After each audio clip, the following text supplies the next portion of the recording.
And I was just being professional, but it was a professional page. You know what I mean? So white people, they understand. I like that. They know how to professional. Is that the name of the episode? Madam don't think you're my worth these days. That's what I'm saying. I'm taking it in. I'm not saying you. I'm not saying you. No, but do you think Justin Bieber is a perfect man? Fam, I watched the guy. I like it. I had to get away from the game. They started talking, calling that human trafficking. Now, I don't know about that. You never realized that you had like a stank box in front of you? Nah, I've never like It's a Matrix attack. The UK, Romania, and in the USA trying to protect you? Some of that might be true, fam. Because I'm a human being and I want to do things on my will. This is why you can't move humans. You can't traffic humans. Oh, because it takes away from their free will. It takes away from their free will, fam. That makes sense. Let's get to the Lewin! We love hip hop. We're on the member section on YouTube. We're live. Yeah. Members. And on Kick, we are completely live for anybody on Kick. Me and Nacho look like yin yang right now. Oh, that's hard. Yo, it's actually I crazy. didn't pre that. That's hard. That's mad.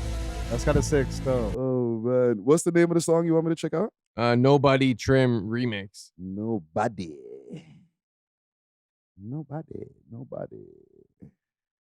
So for context, how old is this girl?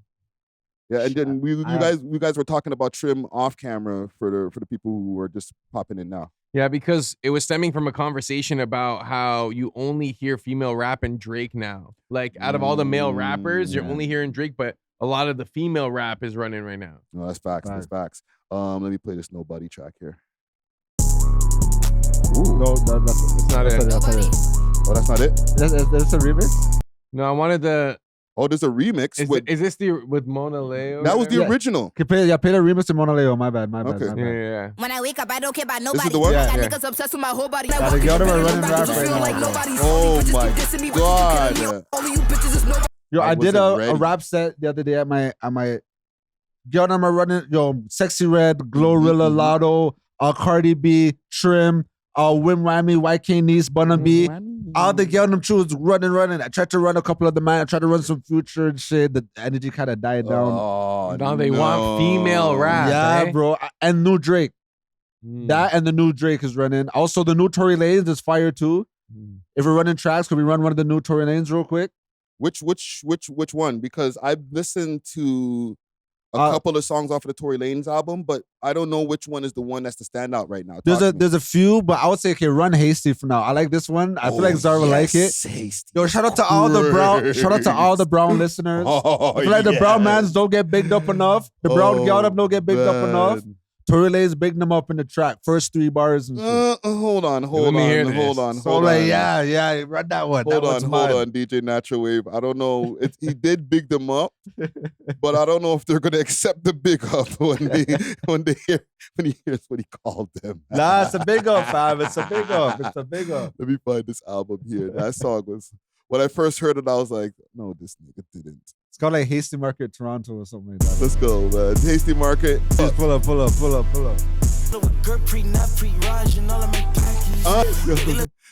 on. Salute to Gurpreet. Who else did he mention? Rajpreet. Rajpreet. Yo, this thing is crazy. Yo, every man knows a Gurpreet though. We do. Back in the day, I had a Pavanji. You know what I mean? Like, yo, we're out here, dog. Shout out all my brown people. Dog. Oh, yo, pull up. Lavender. Bavanjir. Bro. The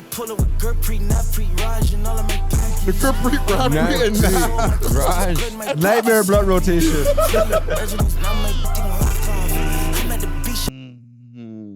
I actually really enjoyed that album. Yeah. There's joints on this. Okay, I do have a topic for us to start this, and this is kind of divisive. All right, we're getting into divisive territories.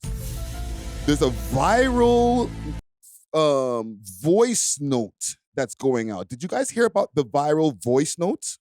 Viral voice. Whose voice note? So it's something going around on TikTok. I found it in like the non-hip hop side of the things I look for on YouTube, and I'll not play it in a second, but it's insane. So let's pull this up over here.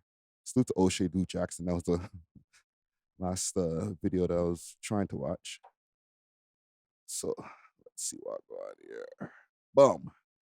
So my friend sent me this voice memo from a guy she went on a date with. Check it out.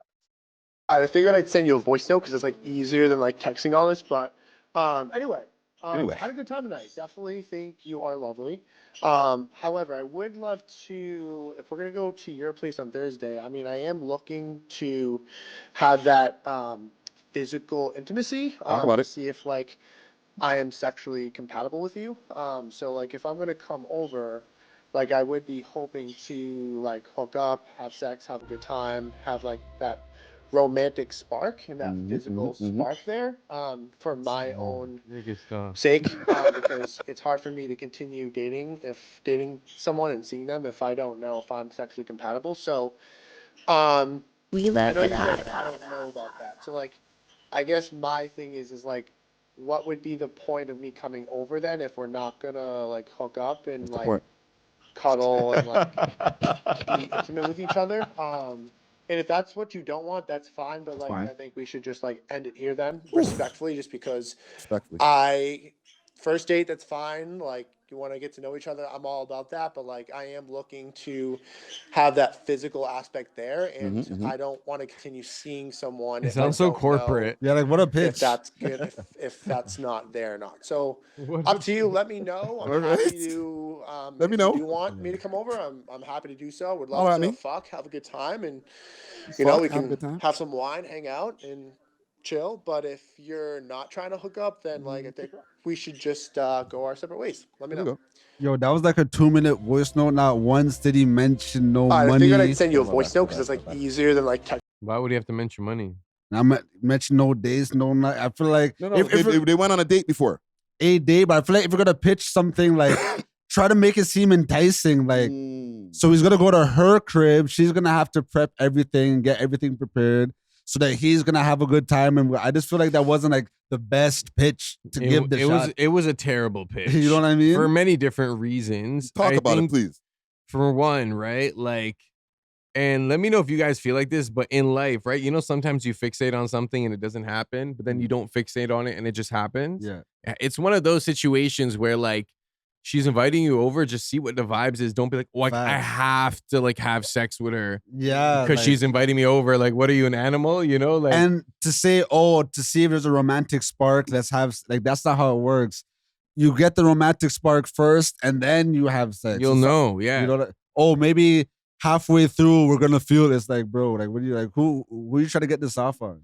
Okay, so, and he got a lot of backlash for this, but there are some people who are saying, well, what's the problem? Like, he's just being upfront. He's putting everything there in the open, and it might sound a little bit corporate and very cold, but Those are the manosphere he's asking for niggas. consent. Those are the manosphere. That's not asking for consent. No, it's kind of like telling her, like, it's like you're trying to like be alpha and put your foot down, but at the same time, you're like also trying to play like hard to get. That was not alpha. That was a blanketed ultimatum, bro. Yeah. The man said, if we're not having sex, I'm not forwarding and we're not talking anymore. Yeah, that is an ultimatum. Okay, so what are you guys' thoughts on women saying that falls under coercion? Does it? No, because I think it's just an extreme form of boundaries, right? Like you're just pretty much saying your parameters. Like, okay, this is what I want. If you cannot fulfill this need, then I no longer require you in my life. So it is like upfront and cold and honest in some ways. I just think there's like a way smoother way to go about it to achieve like your desired end goal and also preserve your own like self-image. So the reason I played this for you guys, because you guys are out there in the scene, you know, you're younger and out there in the dating scene. This is something you would not do, or not in any form. Like, I'm not saying this exact thing that he's doing. Like, so if you want to link up, then we're going to have sex. But like, you never like pre-prepared. I know I'm going over to this shot's house to have, and we're going to knock it down. Not in those words, obviously, but you know what I'm saying. Nothing's promised under this, like, obviously, you know, like, of course you have like hopes or whatever, you know, like it'll be nice if it happened, but like me in my experience, anytime I had expectations, like this isn't anything in life. When you have expectations, you're setting yourself to be let down. You know what I mean? So if you just go there with an open mind, clear, you know what I mean? Like whatever happens type shit. Right. If it doesn't happen, you're not going to be cheesed. Like sometimes like man them will be going over there thinking like, oh, she invited me over. Oh, she wants to fuck for sure. And they don't realize that she just wanted to like vibe a little bit. Yeah. So when the man doesn't end up smashing, like now he's leaving cheese, he's breaking shit. It's like slamming doors. Yeah. You know what I find, and maybe this is more as you get older, but like more times, especially as we get older, like women will put the first move on you if they really want to smash. Like I know we were kind of groomed to be like, oh, the man got to make the first move. And sometimes you do. There are definitely situations, but there are situations where like, if you're not making the first move and you're just with the girl, like she'll make that first move. Yes. And that'll be your sign to know like, okay, like that's her consent, whatever. Yeah. I'm not gonna lie, when I invite shorties, like I just noticed that this would happen. And then I kind of just like picked up on the pattern. But okay, so when they come into my room, some of them would either sit, like I have like a little couch type chair thing. Yeah. So if they go and they sit on the couch, then I know that, okay, that's you know, the energy, you know what I mean? But if they go and they sit on the bed, then I, you know, type shit, you know. Sometimes there would be times when they sit on the couch and then we would get there eventually. But I know in my mind that, okay, it's not an on-site thing, you know. But if they go sit on the bed, she's tiptoeing. Exactly, you know. So like, I don't know. I just feel like men have kind of lost the art of like reading body language and like picking up on signals and shit. Like, mans are watching too many red pill videos and shit. Like, too much Myron in them. Oh, Fresh and Fit told me to page the thing in the voice note. Someone paged the thing. It's like, yo, who taught him that? Hold on. Did he page her like, yo, like bitch or whatever? I think he was very corporate. It was bad. That was a white man page. Yeah. That was a white man page. Yo, because low key, like the way how he sounded, like I was talking to my landlord earlier, you know, like I was just very direct. Like, oh, you're being very disrespectful to me and da. Holy shit. And I was just being professional, but it was a professional page. You know what I mean? So white people, they understand. I like that. They know how to professional page. Is that the name of the episode? We got one early. You're welcome, guys. No, but like, you guys have never talked shit to a shawty before linking up? Not on the second date, but like you've been dating her for a little while. It hasn't happened yet, but like you guys do have like quote unquote sexual conversations and stuff like that. And now it's like, you're like, yo, when I see you, I'm gonna do this and that. Don't get it twisted. When you talk too much shit and you don't deliver, you're fucked. Yeah. But that is like a courting in a way. It's like, okay, so now when you link, it's like explosion. Exactly. No, that is true. There is like a flirty banter that you would do with the girl, of course. However, my rule of thumb when I'm talking to a shawty, like, I'm not bringing up sex first. You know what I mean? Like, I let her bring that up first. Like, there are certain mans, as soon as they start DMing a thing, oh, yo, what positions do you like? It's like, yo, slow, relax. You know what I mean? So hungry. He's not even thirsty. He's hungry. That boy's starving. Type shit, you know? Oh, man. I just wanted to put that on the table for you guys, bro. I just thought it was interesting. You know what? To be honest, and I'm not trying to say that you guys are on some savage shit. I thought you guys would have taken it different. I thought y'all would have been like, what's the problem? Now, because you're very civilized, guys. I'm going to go at liberty and speak for Zara as well, but like, I feel like when you just get gal in life, you don't really have to put on this facade and shit. You know what I mean? Like, talk. You can kind of just be yourself and then let things flow naturally rather than forcing this. Oh, it's June 21st. I have to fuck her by the 25th. It's like, you know what I mean? Like, when I was younger, I used to go by the 3-month rule or whatever, But now, like, where I'm at, I'll just like find another thing in the meantime. You know what I mean? Like 3 months? Whereas like, if I don't slam in 3 months, I just like just cut it off type thing. But now I'm not gonna cut off. Like if I meet a proper shawty, you're good, and I don't slam it in 3 months, I'm not just never gonna speak to her ever again. 3 months, fam? Like, yo, fam, Really? within a month if we're not smashing, bro, I'm on the next mission, bro. Yo, patience is a virtue, dog. Am I wifing her or am I just trying to knock it down, fam? Okay, yo, there's this one Asian thing where like, okay, I wasn't talking to her for the whole time, but I was talking to her for like a little bit. We ended up like losing connection. Yeah. But I ended up seeing her again like a year and a half later or whatever. But because the connection was still there from before, like it was like right where we left off, and then I ended up smashing, you know what I mean? So like, but if I were to have gotten cheesed, like, oh, we didn't smash in 3 months, fuck you, bitch. That would, you know what I mean? No. Let's not just take that jacket off of me. I ain't doing that, okay? Or I wasn't doing that back in the days. I wasn't like, bitch, I ain't like you anyway. You ugly bitch anyway. Like, nah. I just kind of evaporated. Okay. You know what I'm saying? And you're right. Sometimes you link up again, you bump into them at a club or whatever, and it does happen.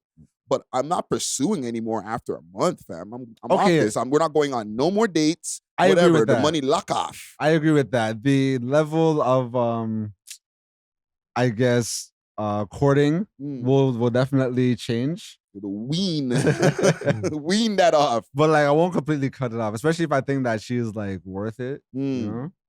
Madam don't think you're not worth it these days. That's what I'm saying. I'm taking it in. I'm not saying you. No, but this guy's saying after 1 month, there are girls who wait their whole lives preserving their virginity. I know it doesn't happen anymore. Well, I'm not trying to go for them ones. No, but like, I feel like even that parameter, it kind of limits your like options, because it's like, is the only way a girl can show interest or approval like giving us sex? No, facts. Like I guess like nah. Like that's how it seems though helps. now. That's the only thing. I feel like that's the only thing that like us as men find validating, like intrinsically, where it's like, okay, like she let me hit, so like obviously she likes me or whatever, you know? Like, but there are probably other things that a girl will do that could like showcase that might be even more meaningful than sex for some people. Like, you know, she cooked me a plate of food. Food's trash. You know what? It would be better than that. Some pussy. Nah, but like, I feel like, what if she takes care of you when you're sick, right? Like, and she rests you, but she didn't. Like, she supports your business and shit. Like, she's you see her popping up, giving out memberships and shit. But she's just like. Like, I just want to take it slow in that regard, but like you guys are still doing other stuff. Yeah, she's still investing in you in a sense. She'll give you a handy here and there. I got a handy. All right. As long as you get some handies. All right. We could extend the time for 3 months. If the handies are included, then we could extend that time for we could even go 4 months. You know what I'm saying? And you're contributing to the pod. If you're contributing to my life as a whole, that's cool, whatever. But like, if you're really like down for the pod like that, okay, that. Because I would see her more as a wifey because like she's not giving out the pussy that easy. So it's like, exactly. Okay, yo, you didn't fuck me that easy. You probably didn't fuck most niggas that easy. You know. Hopefully not, because that's when you find out. Oh, some next nigga went in, slid it in like a week, and you're like, "The fuck am I, chopped liver?" Hey, as long as you don't find that out, you're good. Yo, man, there's always gonna be someone better than you, bro. I feel like everyone, like whoever you think you are, you know what I'm saying? If you're rich, there's someone richer than you. You know what I'm saying? You're strong, there's someone stronger than you. Like, you got game. You just got more game. Exactly. You know, you got a podcast, someone got more podcasts. You know, like it's just like so your takes are hot. Somebody's takes are hotter. Yeah, exactly. So who's the best in the world? Then that's me one nigga that's just the best in the world at everything. Justin Bieber. It's him, bro. You think he's number one on earth? It's Justin Bieber. I'm telling you, brother. Where did that go? Is that your crush? It's not even random. No, what's the metric? It's my algorithm, fam. Objectively, like universally, globally, based on he's the guy. He's Mr. Perfect right now. Didn't he just like? Isn't he fresh out of like rehab and shit? I don't know about that. But that adds to the lore, though. That adds to the lore. That makes it even better. Did you see the half court shots? I talk about Gail. You just talk about Gail. No, I'm talking about Justin Bieber. Yeah, he's the guy, fam. Because he did the World Cup. I talk about the fam. Oh, he's doing the World Cup today. Yeah, he's doing the World Cup today, right? You say because you say who's perfect, right? Yeah, like when it comes to like getting gal and thing. Well, his girl's pretty. His girl's cute or whatever. So you think Justin Bieber is a perfect man? Fam, I watched the guy. And like, you know, he's a legend, so I don't want it to sound like that. But like, no, you know how Michelangelo had the man with like. No, it's the Biebs. Pull up that picture picture? Pull up. Michelangelo? Michelangelo, man. The green gun with his naked and like his piece of showing and shit. Oh, no. Oh, there's a name for it, please. Oh man, it's not the one where that with the fingertips. I don't know if I could show that. that one on the screen. He's naked in that one, no? There's a leaf over it. Vitruvian man. This is what Friday Vitruvian? thinks of Justin Bieber. Hold on. Yo, This is the way Friday is describing Justin Bieber. It's like the way Michelangelo is describing it. Oh, man. Listen, you know why I said that? And it sounds random. My timeline has been inundated with Justin Bieber doing great things. Those are Clippers. Those are I don't know, bro. PR. I opened my phone one day on Instagram. He's taking a half-court shot. Whoosh, swish. I open my phone again. This nigga's running down the aisle singing his songs in a WWE match. Oh, yeah. He's definitely having a great resurgence. Yes. He did Coachella a few months ago. The Coachella thing, and then there was something else I seen him do, like some other athletic feat. And I'm like, yo, what the fuck am I? Yo, what's happening here? His brand is in a perfect place right now. Like, it's because he went through all like the hardship of like being a kid star or whatever. Yeah. We got to see his journey, his music. He was delivering good music. And now he's at a point where it's like he's semi-rebellious against the system, but also like one of their biggest darlings. And like he's cool with the urban community, cool with the white community. It's just like he's on his Christian thing. He's making beautiful music. Like still. So I'll show you guys. I'll show you. As a Canadian, we can be proud of him as a celebrity, I feel. Bro, the man's shooting. He's pitching baseballs. Bro, he's doing everything, fam. He looks great though. He does look great. Holy shit. Hold on. Let me get the volume on this. The Beebs. Let's go, Beebs. Wait, you think this is peak manhood? He's on it right now, fam. He's doing every athletic feat. Fam, listen, before I play this, I told you guys, I watched the man shoot from half court, swish. Okay? He's running down the aisle in the freaking wrestling ring and shit like that. I'm like, he's just trying every athletic thing just to show you guys like, yo, I'm that guy right now. Watch this. Ladies and gentlemen, he's going for gold. It's a sick pitch, fam. That's all right. It's impressive. All of us could do that though. Are you sure? You know what this is a case of? And Natural has spoken about this before. But like black people, when they see a white dude do a 1-2 and they big him up, but like in reality it was like slightly above mediocre. Yeah. Oh, man. You're like, he's perfect. Oh, Man said he's the Vitruvian man. I'm just saying, fam. This is like, I didn't even expect the baseball thing, fam. I literally just pulled up. I put in basketball, and that came up. So like, he's still doing more athletic feats, bro. Okay, while we're bigging up Canadian legends, I think at this point we have to induct Tory Lanez into Canadian Hall of Fame legend, whatever it has to be, bro. Because after that album, that double disc that he just dropped, fam, From Jail, which 99.9% of artists will not do. Yeah. You know what I mean? I just think that it's super amazing. And like the amount of talents, like I was just listening to the album, I was just like bewildered, you know what I mean? Because obviously we know that Tory Lanez is a guy, but like to put out this quality of production, like shout out to the whole team, bro. It was actually amazing. We just have to give Broski his flowers, fam. Straight up. Shout Salute out to Tory. Tory Lanez, man. We gotta do a Tory Lanez segment. I did one yesterday on my live stream, but we gotta get into another Tory Lanez segment today, man. I wonder if he listens to us. It might be a little difficult at the moment. But before he's recording full-fledged albums. No, that is, and the albums, like he's tapped into like what's going on, like he's making relevant references. Yeah. Not some 2022 shit. Exactly. No, I've spoken to him before him getting incarcerated. We were supposed to make some content, and he was, to be honest, he was like, once this thing is all behind me, we'll link up and do some content. I didn't anticipate him having to get a 10-year sentence. Yeah, he didn't anticipate that because he was like, this is going to be done and then we'll get our shit done. Right? Yeah, I think it's just a testament to like truly being hardworking. Like there are so many people that make up these excuses on why they can't put up music, why they can't perform, why they can't do this. The man is literally confined in a space and the talent is still emerging through the confinement, you know? So, Yeah. So no, we have to highlight that, you know? And quick fast before I get the music going, Nice Glass said 3 months. Take his mic away.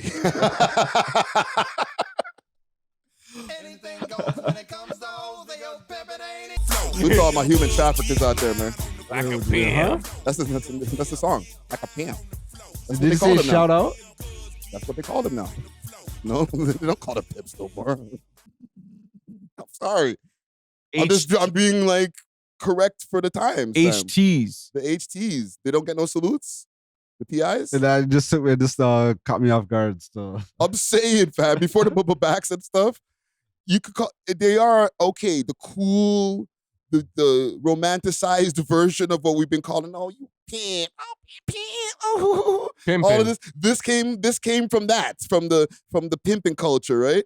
But isn't HTing like when you import them from like internationally? No, nigga. That's what the wide term of it when you got a truck full of women or shit like that. But like, if you got one girl and you get charged, you getting an HT charge, bro. Yeah, I guess you could traffic a human in your own city. Yes, they get some girl from the small town and bring her to Toronto and show her the high life, and they got one girl in the stable. That nigga gets caught. They're not saying. They're not doing the pimping and pandering on the paperwork no more. Now they just put HT, nigga. What if she consents? If she consents, well, then they're gonna have to figure that part out in court. I feel like that's the difference, like the main difference with HTing and I guess P. I guess. PI. I don't want to do a chat GPT now because it's like that's a whole other topic. But I feel like these days, and I heard Sugar Free talk about this. Sugar Free, who was a ex-PI and stuff like that. He's like, I had to get away from the game. They started calling that shit human trafficking. Now, I don't know about that. I was like, oh shit. Yeah, that sounds just way more severe and like criminal, but saying someone's a pimp is just like, it's like a compliment. Is it? Like, yo, you're a pimp, eh? That's the thing. We romanticized it. It means, oh, I get a lot of girls, but you're in reality, moving P. That's nah, but thing. like we were romanticizing it because when you think about pimps, like what were they doing? They were smacking hoes. Yes. Like so, not only were they HTing, they were DVing. Yes.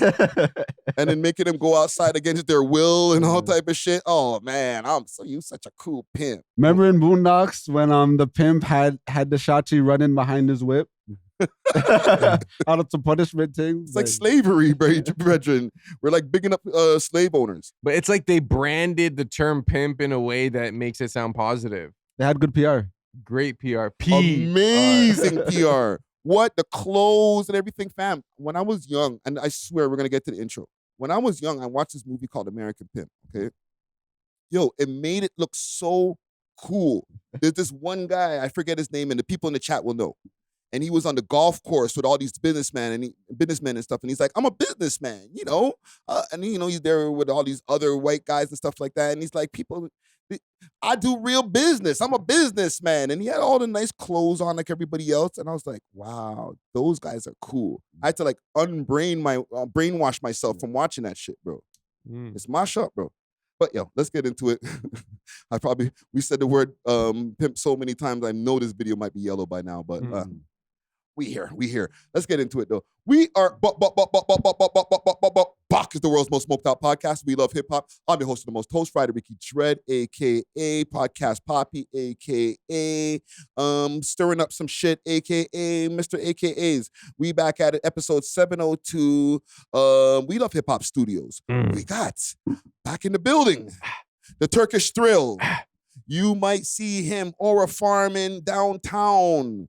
You might see him in the boroughs keeping it gangster. I don't know. I'm just saying shit. In the boroughs keeping it thorough. In the boroughs keeping it much thorough. Better. There we go. You might see him at your events taking your request or running down the crazy mix. You just might. We got our political expert himself. DJ Czar in the motherfucking building. Let's go, sir. DJ Czar, aka Burrow Sound, aka Young Shawarma, aka Cheeseburger, aka Zardy Kirk, aka Coffee Poppy, aka Blueberry Terry, aka Lieutenant George. high stakes. The stakes are always high. I don't know too much about Lieutenant George. I don't know if that's gonna stick too much. Has not. Yeah, no, yeah, hasn't yeah, really. yeah. Zarly Kirk and Blueberry Terry right now are the front runners. Yeah. Coffee Poppies is pretty good too. Third place. That's for the gal them. That's for the gal them exclusively. Well, welcome back, Blueberry Terry. You know what I'm saying? Respect. And sitting next to Terry, you might see him on your social media screens, turning up the views, all organic. You might see him on a variety of flyers at the jam, running up the jam, running and making the gal shake their ass. Jeez. Okay, we have content creator and DJ extraordinaire himself, DJ Natural Wave in the motherfucker building. Let's go, man.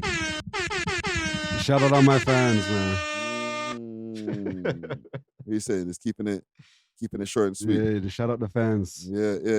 No, welcome back, gentlemen. Welcome back. And listen, salute to One Take Jake. He will be back for the Wednesday episode. He's been OT for a minute, bro. No, You know facts. We'll see the enjoy Montreal. Yeah, fam. Bring us back some smoked meat sandwiches and stuff like that. But This guy wants him to bring him back smoked meat. Is that a pause? Must be. Yo. Sorry. Hey, yo, My bad. And listen, salute to all the people who are also watching on Kick, who are getting to see this in real time while we're recording this, and to all the members who get to watch this in real time. Make sure to hit the like button. Is there a like button on Kick? I haven't really. So the members pretty much get to see the podcast live. Yeah. Wow, that's actually a pretty good perk. Yeah. So for anybody This guy's plugging. That's a good plug. But I'm shocked. Like, I was like, they get to see it like a whole day before everyone else. Yeah, and then salute to our supporters, because a lot of those people that watch it in the member section, they come back and watch the premiere the next day too. Love. You know what I'm saying? So that's Real love. Yeah. Salute to all our supporters out there. You gonna say something? I was gonna say they get to see before the cuts and the edits and stuff, you know? Yeah. Because sometimes I'd be saying some wild shit. It's like, nah, we gotta get that out of there. All right, so the next topic, like, just quick cut. I feel like I did a couple of cuts last week, but no. I cut some like bullshit out and stuff like that, like us talking to the chat and stuff like that. Not no disrespect to the chat, but like, for the regular episode. But I feel that we did good last week as far as the topics. We got into some touchy topics and nothing had to get cut out.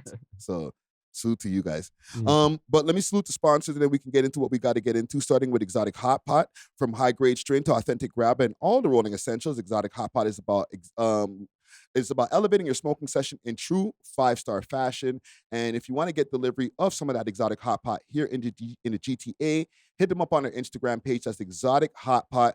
Or, go to their website, exotichotpot.ca. When you get there, let them know that the We Love Hip Hop boys sent you, and that's how you get yourself a discount. Also, big salute to Road Ready Detailing. That's over at 750 Oakdale Road, Unit 66. You can get your cars detailed, ceramics, wraps, tints, anything that you need, okay? Like I said, go over to the location at 750 Oakdale Road, Unit 66. They have an Instagram as well. That's Toronto Road Ready Detailing on Instagram, so you can check out all the prices, everything that you need. When you get there, when you see the boy Dusty Wallace, let him know that you heard about them through the We Love Hip Hop podcast, and he'll definitely give you a discount. Scene. Gentlemen, we are getting into our next week. How have y'all weeks been? I have a more specific question. How's your lungs?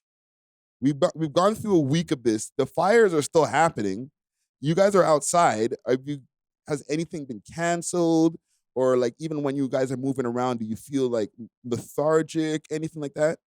No, I thought it was done because I thought it was done too. I'm like, oh, it doesn't hurt to breathe anymore. It must be good. No. The wildfires are still happening, and like there is still like a slight smell. And maybe it's where I'm in the east.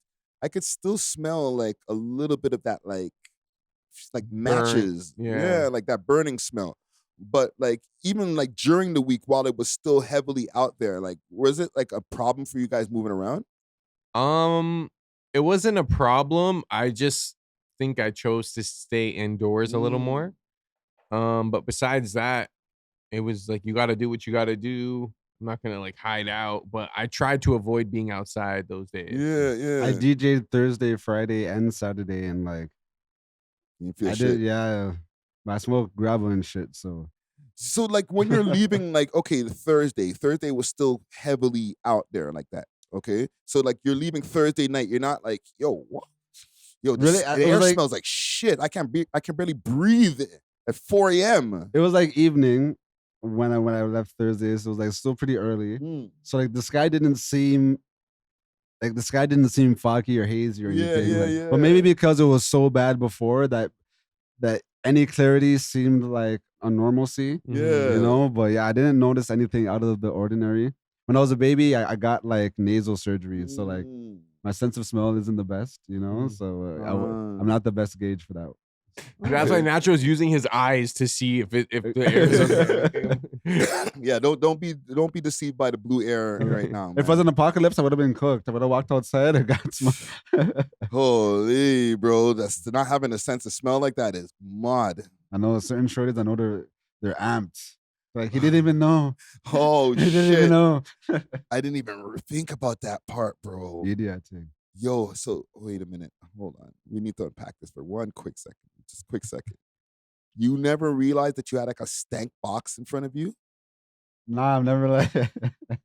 Wow. Yo, the gal them are getting away with murder.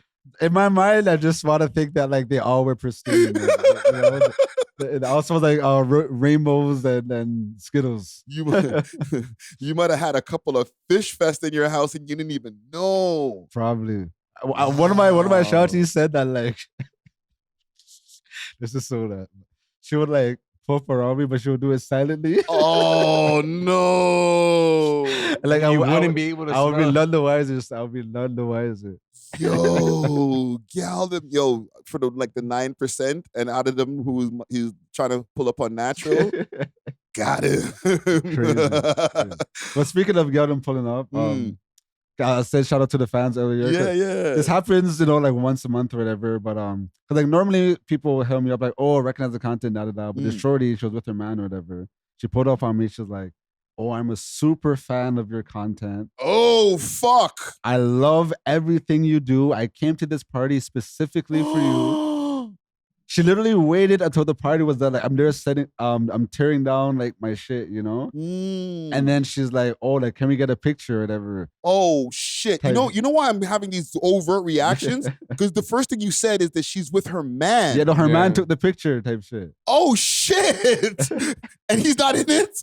No, he's not. Was her man like a guy or he wasn't a guy? Salute the homie. No, he was a guy still. You know what I mean? And like. He kept it cool. So he played it cool, and like, and I didn't do anything. I wasn't on no Chris Brown shit. You know what I mean? So like, she jumps into his arms. You know what I mean? So I'm just thinking of the picture of the little short guy, and there's the girl who's on Chris Brown's lap, and he's standing right next to her. You ever seen that one? Yeah, there's a few devious ones though. But like there was a common interaction and stuff, like, and when I take pictures with girls, like, I put my arm over the shoulder, I don't do the waist and stuff, like I keep it very demure, very, so like it was a good interaction. But I was just thinking like, yo, I'd be cheesed if my shawty was like fanning out over like some local DJ. I don't care how many fucking followers and views he gets. Do you think there's an inherent like pre-approval with that girl in you because she's a fan from like a biological perspective? What do you mean? Like pre-approval, like he could knock it down for mating. Okay, at a point, like that's a better way of saying it, sir. Thank you. For mating. Okay, at a point. Okay, I hope they're not watching. I hope she's your biggest fan. She's watching. I don't know if he is. He is now. I'm saying like he's more of the demographic that would be watching this. You know what I mean? But like, it's not your shorty. It's someone else. Okay. No. Okay, hold on. Before you, I can't believe this story. Salute to homie. He's not a fan because he didn't get in the picture. Yeah, he's not a fan of me at all. So or maybe, the pod. Oh, that's true. Or you would have jumped in the pic. That's true. That's true. So we love hip hop, man. Remember, she didn't hit you up off of the TikTok or off of. She said, "I came here. I watched the pod." No, not the pod. It was from the TikTok. Oh, from the TikTok. Yeah. Exactly. Okay, that makes it a little different. Yeah. Because that's a little bit more niche. Exactly. You might not see that. Yeah, exactly. Okay. Okay, so she says bye. She gives me a hug, but then like, actually no. I didn't even give her a hug. Like I just put my hand out to shake her hand, But like when she shook my hand, you know those ones where like the touch lasts like a few seconds. It's a linger. Yeah. Like she's walking away, but then like the hand's still there. Like, oh no! So in my mind, I'm just like, yo, nah, that's crazy, you know. But so I think so. To answer your question. Okay. Oh no, they might have a long car ride home, fam. Nah, I think it's calm still. But actually, because normally women could have it's the opposite. Men could have celebrity crushes because it's not like attainable. Exactly. But for women, celebrity crushes normally aren't attainable either. Until the opportunity is presented. You know what I mean? But I feel like these days it's a little bit different because like streamers be checking their DMs. Yep. Content creators be checking their DMs and shit. And I feel Drake like checks his DMs. You know what I mean? Like I feel like the creators, the public figures and stuff are way more accessible these days. So like it's way more like prone to happen type shit, you know? Like we follow each other on Instagram and shit, you know? Like, but I'm not gonna do that. I'm not like a home wrecker or anything. And like the homie. You know, like they have a solid thing going on, you know, like they're good. But like just in a broad sense, it's crazy. Yeah. That's kind of wild. In a broad sense. Double entendre, don't ask me how. But listen, pleasantries done, everything. You guys had anything else? Pop the Balloon is out now. Yes. Check that out. We finally finished I finished editing that. Shout out to Drama 2, he helped. It's on YouTube now? It's on YouTube, yeah. If you go to Ladies Love Drama, Pop the Balloon, Cringe Kev is on it, Gutsy Guts is on it. It was fun to edit. It was a lot of work, but happy with that. With Gutsy got a shotty? Guts, I don't want to spoil it. Listen, I'm gonna react to it on Tuesday. I'm on live. Okay. I'll watch your reaction. Yeah. I'll pull up the full video. I'll react to the whole thing. It's like an hour long. It's an hour long. Well, I might have to fast forward a few segments, but I love reacting to Pop the Balloon segments. Toronto ones, what? Those are the best. High level fuckery. But let's get into what we got to get into. I was playing some music in the beginning, right? For the listening or for the viewing audience who's watching on YouTube, you didn't hear I had a plethora of pimp tunes, right? A plethora of pimp playlists, right? Mad. And it's because Andrew Tate, your boy. I want to give a quick minute to give a shout out to Exotic Hot Pots, Canada's loudest brand. From high-grade strains to authentic grabber and all the rolling essentials, Exotic Hot Pots is about elevating your smoking session in true 5-star fashion. If you want delivery, make sure to hit them up on their Instagram page, Exotic Hot Pot, and let them know that the We Love Hip Hop crew sent you. Big salute to the sponsors. Cheer! Jeez. He got fried, fam. Him and Tristan. Oh, I thought there was going to be a sound effect. No. It's not that. You know what? Can you guys introduce the segment because you guys are the Andrew Tate aficionados? Have you been brushing up on this? I feel like you know a little more. Okay, so and I'm gonna pull up the video while you guys are introducing this here. So basically, Andrew Tate was originally like the main guy for the Manosphere after Kevin Samuels passed away, but he kind of introduced the whole clipping culture in the sense of where content creators would be striking down people. This guy's giving full context. Talk about this situation. Right, we know who the fuck that nigga is. Born in 1973. I was gonna say like he became the most Googled man on earth that year. You know what I mean? Introduced his broski. So him and his bro, like they were known for like being guys. They had this whole program going on, Hustlers University, where they were showing guys how to like put shotties on to our OnlyFans program. You know what I mean? So that's where many of like past charges stem from, where like they had shotties and then certain shorties were saying it was like a harem and like it was like not against their will, but like they weren't getting paid. It was like very gray. They got arrested in Romania. Those charges, I believe, got stayed or like they got released from those charges. Yes, those weren't able to be proven. They got arrested in the UK. They got released on bail, and then they were in Miami, and then they got arrested by U.S. federal authorities, and they got extradited back to the UK. There we go. Wow. DJ Nacho with the intro right there. So I'm going to pull up the video here. This is courtesy of Live Now from Fox. Okay? Like the mainstream ran and picked this up. They were the first. It's not even an internet thing. It's the mainstream grabbed this first, and then all of the other the bloggers are like, oh shit. They probably got like a heads up this is gonna happen. Yeah. Like, they were excited. Post coming from TMZ. Let's go. Breaking news to get to, though, as this is coming into our newsroom just in the last couple of moments. This post coming from TMZ saying, breaking, Andrew and Tristan Tate have been arrested in Miami. We also have this post coming from the New York Post. Manosphere influencers Andrew and Tristan Tate arrested by U.S. Marshals in Florida. The Associated Press is reporting influencer brothers Andrew and Tristan Tate were arrested by federal authorities on Saturday in Miami.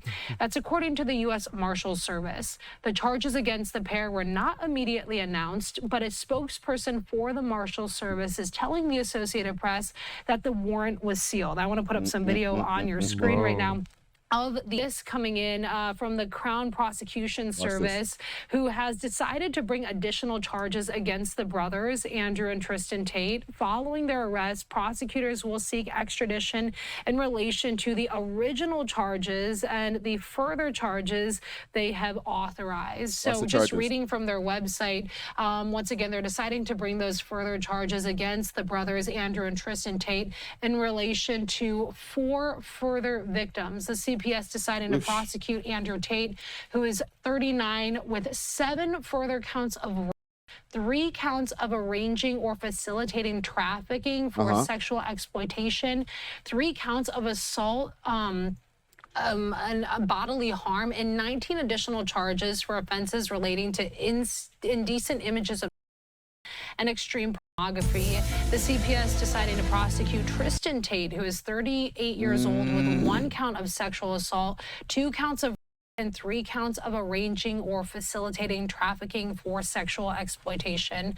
The offending is alleged to have taken place between July of 2010 and August of 2017. So we wanted to be sure to bring you that breaking news, as Andrew and Tristan Tate have been arrested by the U.S. Marshals Service. So we could stop there. Whoa. So that's the thing, and that's why I was like, careful with the free hymns, because when I heard those charges with the minors and stuff like that, it's like, oh nigga. It's just unfortunate because like you're supposed to be innocent until proven guilty. I know. They still haven't been proven guilty in anything. And I don't know, I just feel like they're just trying to like add more shit. Yeah. Because it's like, oh yo, we put the HT on him. And like that didn't really work. Like he still has his followers and stuff. Like, okay, let's bring him back and let's add a minor thing on him. And then like let's see how they react now. Yeah. Let's see if he still has followers now. Yeah, it's like the nature of the accusations are so disparaging. It's kind of ruining his public image. And if this does go to court and whatever, you know? Yeah. Like, so it's a Matrix attack. You know, like as Andrew Tate would say. Hopefully it's the Matrix. I think it is, because like, I don't know. You also have to accept that perhaps there might be truth to some of these allegations. We never know. Like they could be all false, or some of them there might be a little bit of truth. You know what I'm saying? But it does seem like they're just throwing the book at him and seeing what sticks. Yeah, but we're talking about multiple countries now. Okay, and he had favor in the U.S. He thought that he was cool because he got the Trump pass, and Trump allowed him to even get into the U.S. So he was like, yo, I'm going to, just chill here. And he was moving between the U.S. and Dubai. It was his only places that he was going, because you can't get extradited from Dubai. And he thought he was cool. Nah, fam, you ain't cool, bro. So if it's like the UK, Romania, and in the US ain't trying to protect you, some of that shit might be true, fam. But he wasn't proven guilty in Romania, so I feel like it's disingenuous to add that to the list. We're like, oh, you've been doing these things all around the world. It's like, okay, prove it then. Like, prove it first. And I'm not saying that he's innocent. I'm not saying he's guilty. I'm just saying, like, I don't want to just put something so crazy on the man because the King of England said so, you know? Like, that's the wildest thing to have on your jacket is that, bro. That even the way that they worded that charge is nasty. I wouldn't be surprised though if, okay, they had like a program for webcam girls like back in the day, So eventually he procures a large amount of women who he's making money with every day. And I wouldn't be surprised if he goes out with a couple of them and then someone sees them with him and talks to him about the girl. Yeah. You know? So, but I feel like what you want to hope is that it was all consensual, but you never know with coercion. You never know with, maybe there was a physical aspect. Maybe some of them were. Nah, because these days they're going to say, because if you went to the Hustlers University and stuff, it's going to say like, oh, you have to get these girls to like rock with you in order to get them to fall with the program. Yeah, you know what I mean? So like, they're gonna say, oh, you use the lover boy method. Lover boy method. In order to coerce the shawty. You know what I mean? So that's where the HT comes in. Then if you end up smashing them, it's like, okay, she was here under false pretenses. You know what I mean? So that's where the R comes in. Yeah. Let's say you said that he had bare shorties that were being recruited. Yep. Who knows if one of them may have had a fake ID or something, or they just said they were a certain age and they wanted to make some money. Like, I'm not trying to just give him bail or something. I'm just trying to think of like what like realistically could have happened. But you know? I also think that the legal system's view on HT and sex work is dated because like out of all like the S workers I've ever met, I'd say like 95% of them, it's 100% willing. You know what I'm saying? It's like their choice. And some of those might even still have a P, but it's like they're within their own program, within their own rights, you know? But I feel like the majority, it's willing, right? So like, I feel like when it comes to that type of work and like if they're working alongside Andrew Tate, who's like, you know, like his net worth is higher, he's probably around certain people, might be making them some money too. Yes. Then I feel like there should be consent almost. Like, I don't think he could like force a girl to do that. But the consent, and we're getting into not even a touchy territory, but a whole conversation about the PI game, because you just opened up a chamber right there. Because everybody, you said a big percentage of them are consenting, they want to do this, right? And some of them have PIs. A lot of them have PIs, probably, right? Allegedly, we don't know. But if they decide I don't want to be with you, that specific PI, shit can get ugly, no? They can't just say, you know what, well, I'm doing it, you know, it's my will to do it, but I just don't want to give you my money anymore. I want to just be independent or go to this other guy. Something might happen. Something could happen or something could not happen. It depends what type of P she's dealing with, but most Ps that I've met in my lifetime, something's going to happen. What if they pay out? Then that's still illegal. It's still coercion. It's still like, you can't leave me unless you pay me. Yeah, that's true. It's like extortion. That's extortion, literally. But if I built up your client list, just gonna run off with the black book. Built up the client list? No, like what if he like no, put I mean, her like, on? yeah, that's what I'm saying. Like, I'm the PI. I recruited you. You're nothing. You know what I mean? Right. Now you have a whole black book because I built up this client list for you, and then you're just gonna run off. Yes. Because I'm a human being and I want to do things on my will. This is why you can't move humans. You can't traffic humans. Oh, because it takes away from their free will. It takes away from their free will, fam. That makes sense. Can I have a contract in place?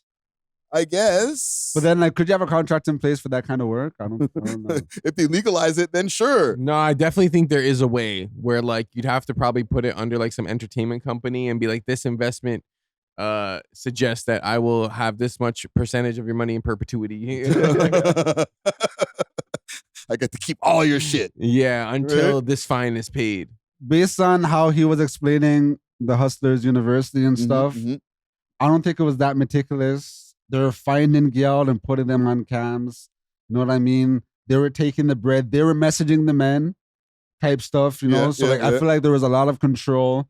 There was a lot of gray area. I don't want to say coercion or manipulation, but I feel like there was just like a lot of gray area things that's going to fuck them up in the long run. Yes, bro. This is, no matter what, it's not legal to be a PI. And him, this dumbass, even though like a lot of people rate him, and I rate some of his takes too, but he ran around telling everybody how much of a PI he was. And I just get the girls to go do this, and they're not even talking to the girls when they're on the web. They're talking to us, and we're making all these stupid idiots give us all their money. And I'm like, bro, one, you're giving up the game, and two, you sound like a pimp who's just talking about it publicly. Brother. But he was being like hyperbolic. It's like a lot of hyperbole. He was just exaggerating it for like the Because internet. he wasn't personality. doing it at the present time he was talking about it. He was talking about what he used to do.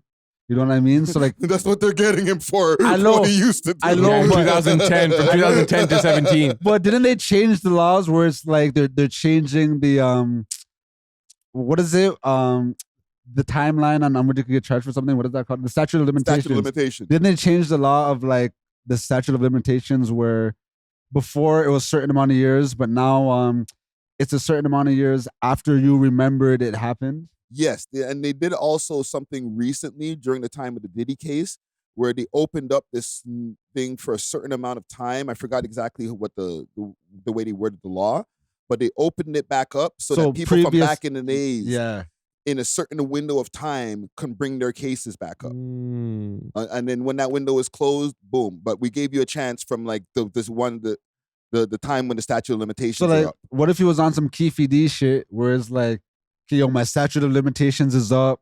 So like, I'm gonna give mans the game. I'm not doing this currently, so they can't get me currently. Right. And then, oh wait, now we changed the laws, bro. So everything you just said on camera in front of millions of people, we're getting you for it. Well, shit. That's the thing. Like, you can't just be running off on the lip talking about this stuff like as if it's not illegal, bro.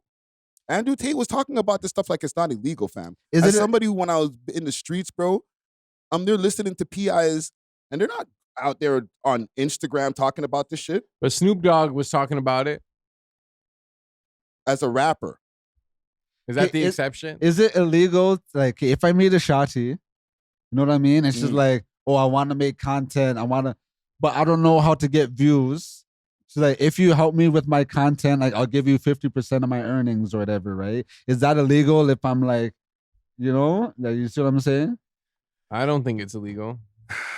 It's not illegal. But what if it was 100% of her earnings?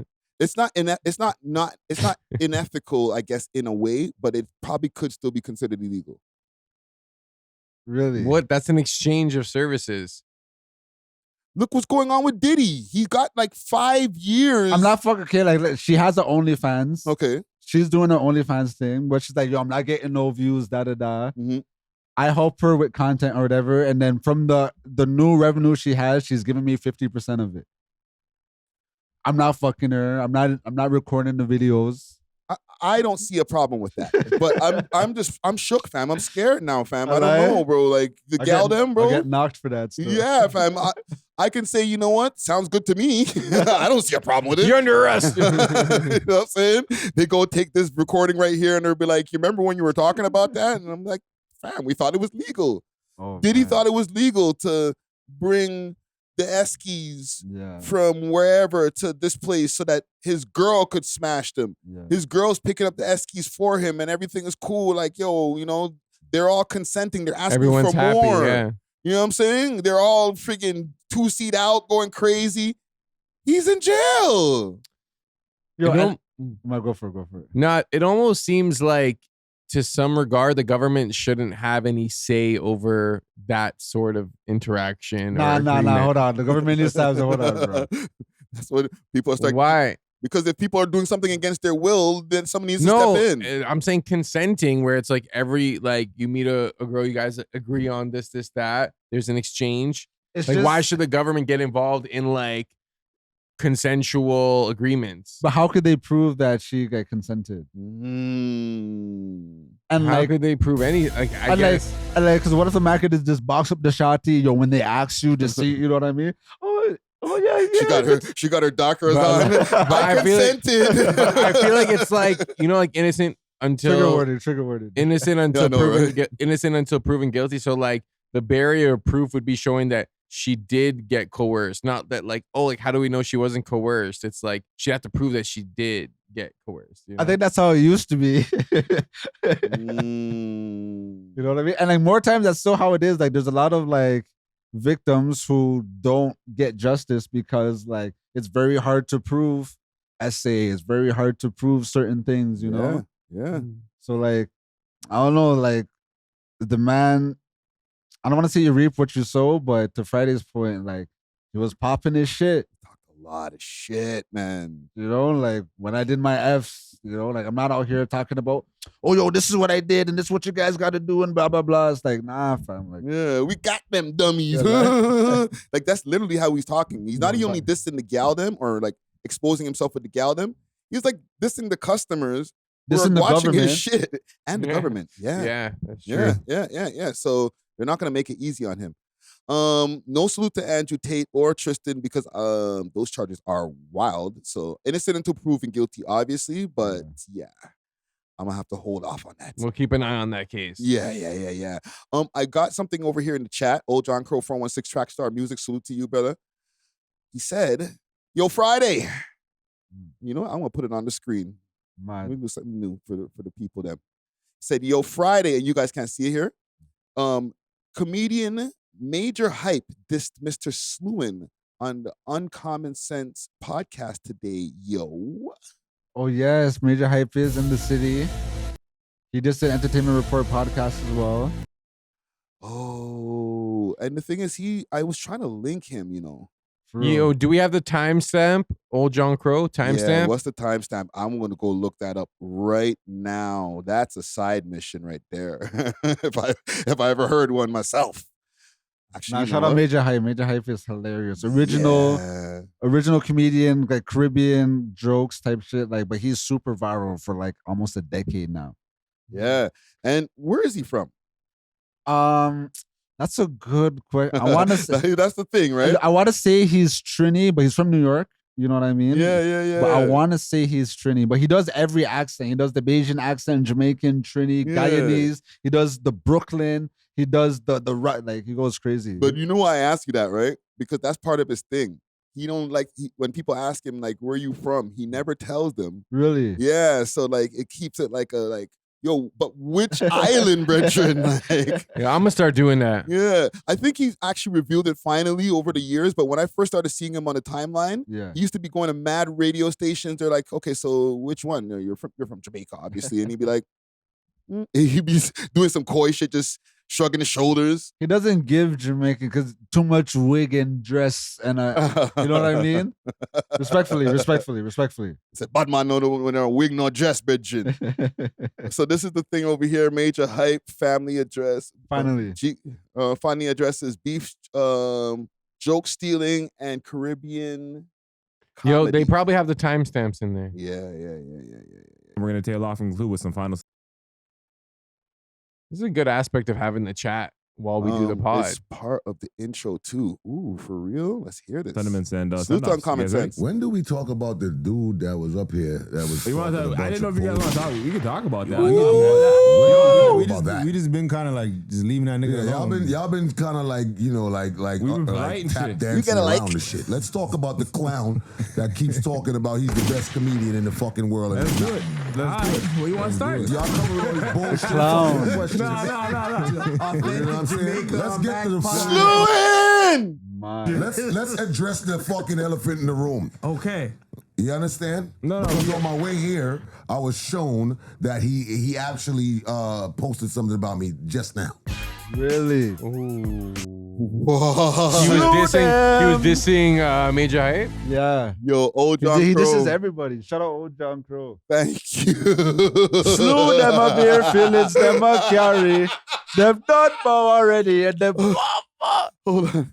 We got the content. Okay. Can you guys see from here? I them all, bitchin'. a lie. You didn't put you better put Mr. Lewin in that title. Nah, the two respectful. That's how you know there used to be street niggas. We have to guess which one it is. No. We ain't gotta guess shit. We ain't gotta guess a damn. Oh, thing. transcript, and then you're gonna yeah, show transcript. Yes, We ain't gotta guess a damn. Friday getting resourceful. A lie. I just can't see For from once. Here. I can't see from here. Hold on. Type in clown. Yes. Friday outsmarting the system. Okay, where are we here? The elephant in the room, chapter 3. Right there, mud. Right here? No, down. Down. Okay. Let's go. We just been kind of like just leaving that nigga alone. Y'all been kind of. There's no Jeez. real Good teamwork. answer as honestly as possible. Don't think too hard about it. It's good having young co-hosts around. You guys ready? Type in clown. When do we talk about the dude that was up here? Let's We go. can talk about that. wanna We talk can do about that. that? When do we talk about that? We just been kind of like just leaving that nigga Yeah, alone. y'all been kind of like you Man know, like Majah Hype. Right and tap shit. dancing around the shit. Let's talk about the clown that keeps talking about he's the best comedian in the fucking world. And Let's he's do not. it. Let's do it. Where you want to Heavy start? New York. Come with all these bullshit about it. fucking questions. No. You know what I'm saying? Let's get to the fucking. Let's address the fucking elephant in the room. Okay. You understand? No, because we- on my way here, I was shown that he actually posted something about me just now. Oh, he did? Oh, Yeah. Oh my We god. missed- We don't follow him. He doesn't like. blocked him out I don't there. follow him either. He blocked So me. yeah, Oh, he blocked him Everybody at too. this table is blocked. First of all, let's get that. Yeah. Everybody at this That's table is fucking blocked. out. Yeah, so we don't see his shit, and the shit happened like 3 weeks ago. So we kind of just been off it, like it happened, whatever, and then we just been moving off. So Yeah, like but that's he's why. been talking about me for the last But we 8 don't years. see the shit. Yeah. So He's we a- don't know that like because he posted about us. Do you got a you got a YouTube? You got a YouTube channel? I see. You know what the super fans are? Yes, He's, I do. He's my super fan.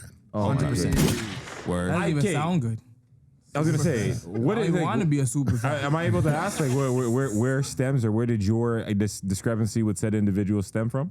Like why Say his why have name. you I don't know. You have no idea? I have no idea. I've met him once. I know. Yo, you want to Okay, so let him tell you because I don't know. I need don't the know. hard Throwing to a hold bunch me of right here. alley-oops up there. You know what I'm saying? Like, I literally don't know this guy like that. Like he told me that he was on a show with me, and I don't even remember that. it be like that sometimes. But, it's easy to forget niggas that So where did the problem Woo! start? Sorry.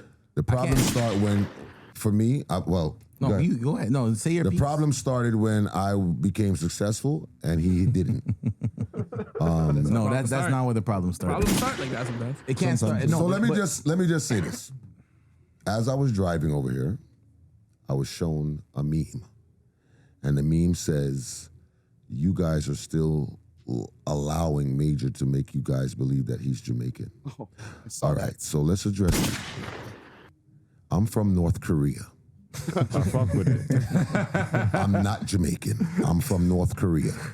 However, ask yourself this. Are you a better comedian than me? Do you sell more tickets than me? Do you love yourself the way I love myself? No, you don't. You got because of to break his neck. So the fact that you are obsessed with my career, obsessed with where I'm from, obsessed with what I do, every time I come into this city, I come to sell out shows. Oh my And Lord. that's exactly what we do. Talk. We sell out shows. I've never seen this gentleman in my city selling out anything. He sells out shows. He sells out shows. Oh, he's doing it where they at. He said sells in out my city. Closet, hallways, all kinds of shows. He Where's sells out she shows. at? His shows be sold out. Racetracks. Go-kart go-kart tracks. Yeah. tracks. Go-kart tracks. Those are good tickets, man. Yeah, they are. For a guy to say 2 for 1. And I don't follow this Hold guy's on, I gotta salute old Jaw Crow again. Salute to old Jaw Crow. No, this is a gem. This is an absolute gem. Oh my God. This is like content Christmas right now. I feel like we're on live right now, like on your Like I live. said, right I now. don't know him like that. Every time I ask a question, and it's so funny because even though I ask questions, my brother over here never downplays him in a negative way. If I ask him a question, yo, who's this guy, bro? He has a big meme page, and he does a lot of meme stuff. But that's what it is. He has about this much amount of followers. The meme man. He doesn't say, "Oh, he's some clown." He never does that, right? So I respect that. I respect the fact that he keeps it, cordial and dignified, right? However, it's almost to a point where somebody that is not on your level is begging you to recognize them, and I don't know the dude, right? I never had a personal issue with him. I've never had a conversation with him to say, oh, we don't talk because of this or we don't talk because of that. Oh, and also, by the way, sorry, Major. He dissed us the other day too. Again? Yeah. You guys are blocked. I don't know. He's not blocking me. No, I'm not blocked. You're not blocked? I just like I don't follow him. So you unsubscribed and you're mentally.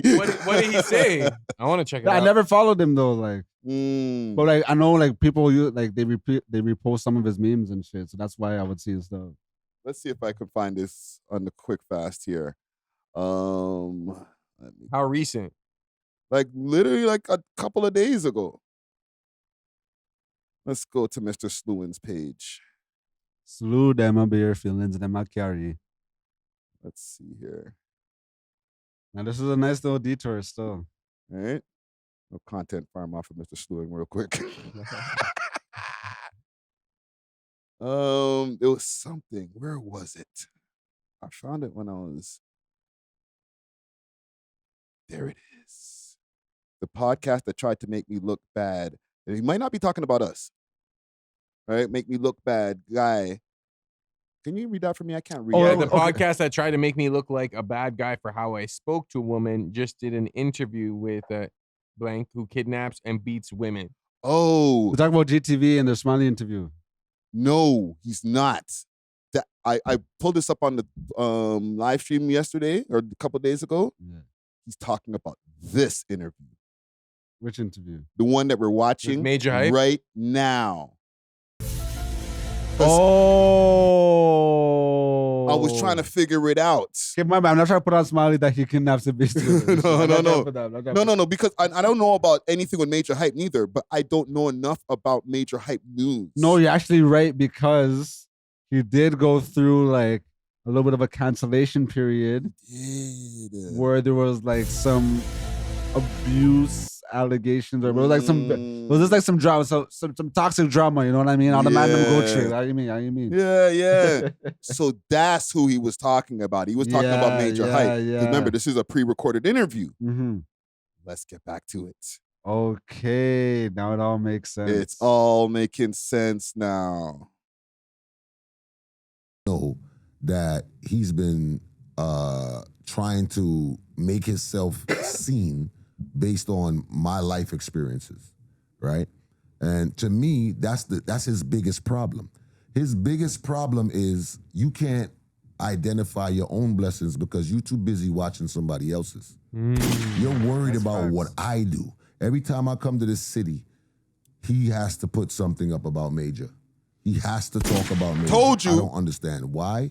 For me, I feel like Trix is one of the baddest comedians out of Toronto.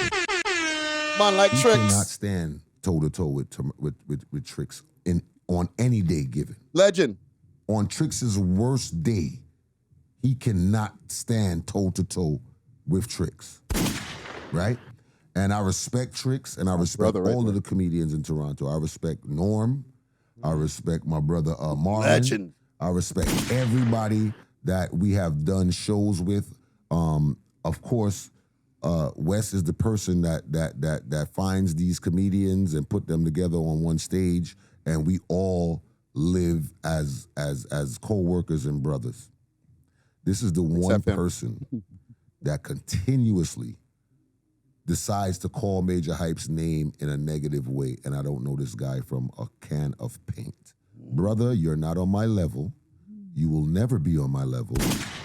Stop calling my name. Stop talking about Majah Hype because the only thing you doing is making your girl want to fuck me more. You ever happy with that? More. Yo, let him talk. No. Tell him. More. Tell them. Amen. You want to add to that? I was gonna say, you want to Add provide to insight it. or context as to the basis of So saying. I let him go because he's speaking 100% facts from his perspective. He actually doesn't know what the issue is. A lot of people don't. We don't even know what he's mad about. And well, I can suspect the issue from my point of view Hold because on. I would have jumped in there like, oh, you gonna fuck his girl like Drake did? Come on, man. We need that pod in, bro. Just get mixy for 1 second, The guys. street niggas, you know what I mean? Through the They'll grapevine, ask like those similar questions. to you, it's like we Be like, that's too mix up, man. No, Nah, you know, man. you know. That's when you gotta shoot. That's when you gotta shoot, man. Exactly. You know what I'm saying? We don't. From no half one court. really can. There's a lot of people that have issues with him, or let's say he has issues with a lot of people, and they can't really pinpoint exactly what it is. I don't know if it's like something on the spectrum. I don't know if it's mental illness. I think so. I don't know if it's his own personal I think problems. he he's a wakes up with. failure. He's a failure. I can't. I'm trying to Well, ball up. and, I'm trying to ball up. He wanted to make his dad proud, and he failed his dad. Oh shit! And, he's trying to make up handle for this it. for me. He feels like everybody else is in the way of his Gunshot near the success. top. You are your biggest enemy, my brother. You are your biggest enemy. Get him in. That's what I'm saying. I think that he Shoot him, feels sir, that shoot going him. at certain people, like there's a lot of people that feel that tearing down people ahead of them Will is the bring them way up. to exactly bring them up. And just factually, actually, You're getting it now. I'm the biggest comedy producer in Canada. Period. The funniest thing is There's empty in the clip. you can post something I got it. and somebody's in the comments and saying, you could have posted anything today. Facts. And you I wish I decided had my to other post gun about in a here. man who doesn't even fucking recognize you. Empty the clip. We There's can no more tell when bullets you're left. You need to Somebody's switch. Posting our pictures. That is, yeah, right. We're having. We're so immature. We're having too much fun. Just watching this nigga get dragged all over the podcast sphere. From microphone to microphone, this guy's just getting beat down, bro. Nah, that's crazy. And I find it so funny. Why am I finding it so funny, bro? Are we fucked up, bro? I don't think it's funny anymore. It's not funny anymore. Try different jokes. You know, Get off of him. He's already dead. Yeah, like I don't know. I think at this point it might be helping him like keep his brand alive almost. Nah. In the worst way. Yeah, in a bad bro. way. It's like, yo, that guy, Mr. Lewin. Oh, you mean the guy that everybody hates? It's like, damn, bro. But this whole clip, I'm just thinking of like what is he gonna do to like gain the favor back of like? Because he still has his people, of course, you know, but the masses doesn't rock with him right now. Yo, brethren, I don't know, fam. I'm not, listen, I salute to your peoples. Okay, I'm not trying to diss none of y'all niggas. Y'all might see me in the streets. But like, just jokes. That's like another nigga. Like, No facts. bro, you gotta start looking a little sideways, fam. Like, we might need to have a little conversation, my nigga. Like, why all these niggas hate you, bro? I'm down with you, but we need to unpack something, my brother. And because it's already been proven his girl got slewed out. when his man says, when Majah says, "Oh, I'll fuck your girl again," it's like you kind of believe it, you know. He said like it'll make her wanna F me more. I think that's what he said. Wow. Well, like more, so she already does wanna You know? But I already did. I you know what low keys are? I do feel a little bad too.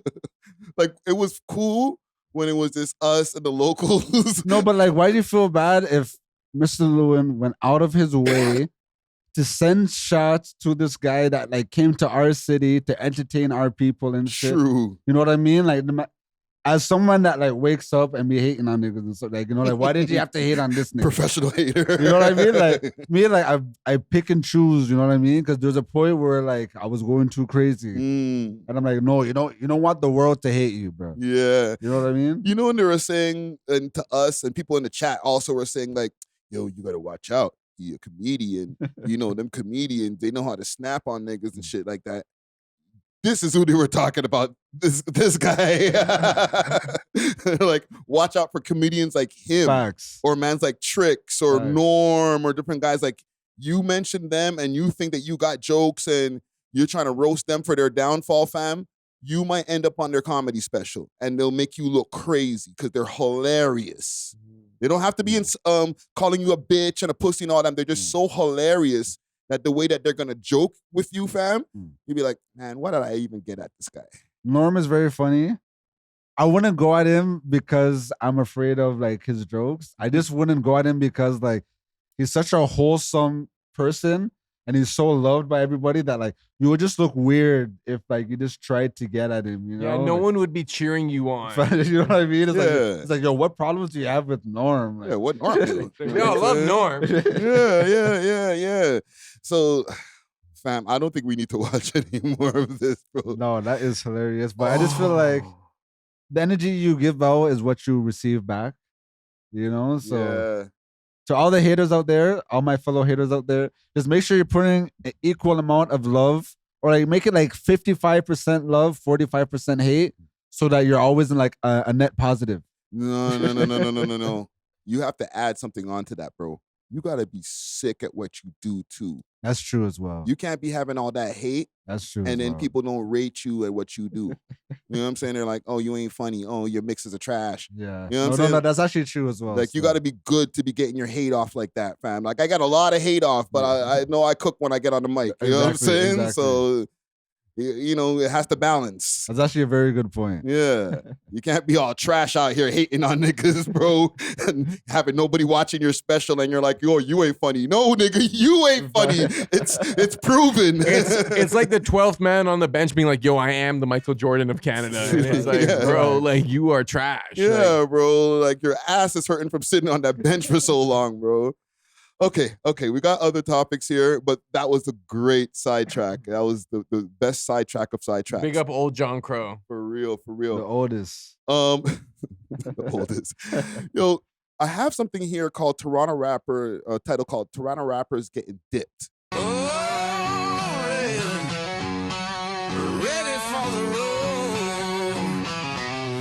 Roll Ready Detailing, now open 7 days a week from 8 to 5 p.m. 750 Oakdale Road, Unit 66, specializing in ceramic coating protection with warranty, PPF, tints, wraps, vinyl wraps, and hand car washes. Remember, we clean anything on wheels.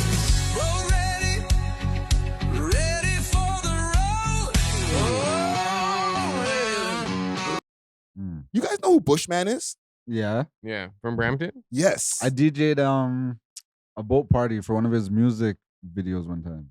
Amazing artist, okay? He's actually from, I forgot what country in Africa originally, but, or his family is from, but he grew up in America first and then came to Toronto. I interviewed him years ago, actually in the studio here. And he talked about coming from America and then moving here as like a young teenager. He's not around. When's the last time you heard a Bushman track, seen him even post on the gram like that?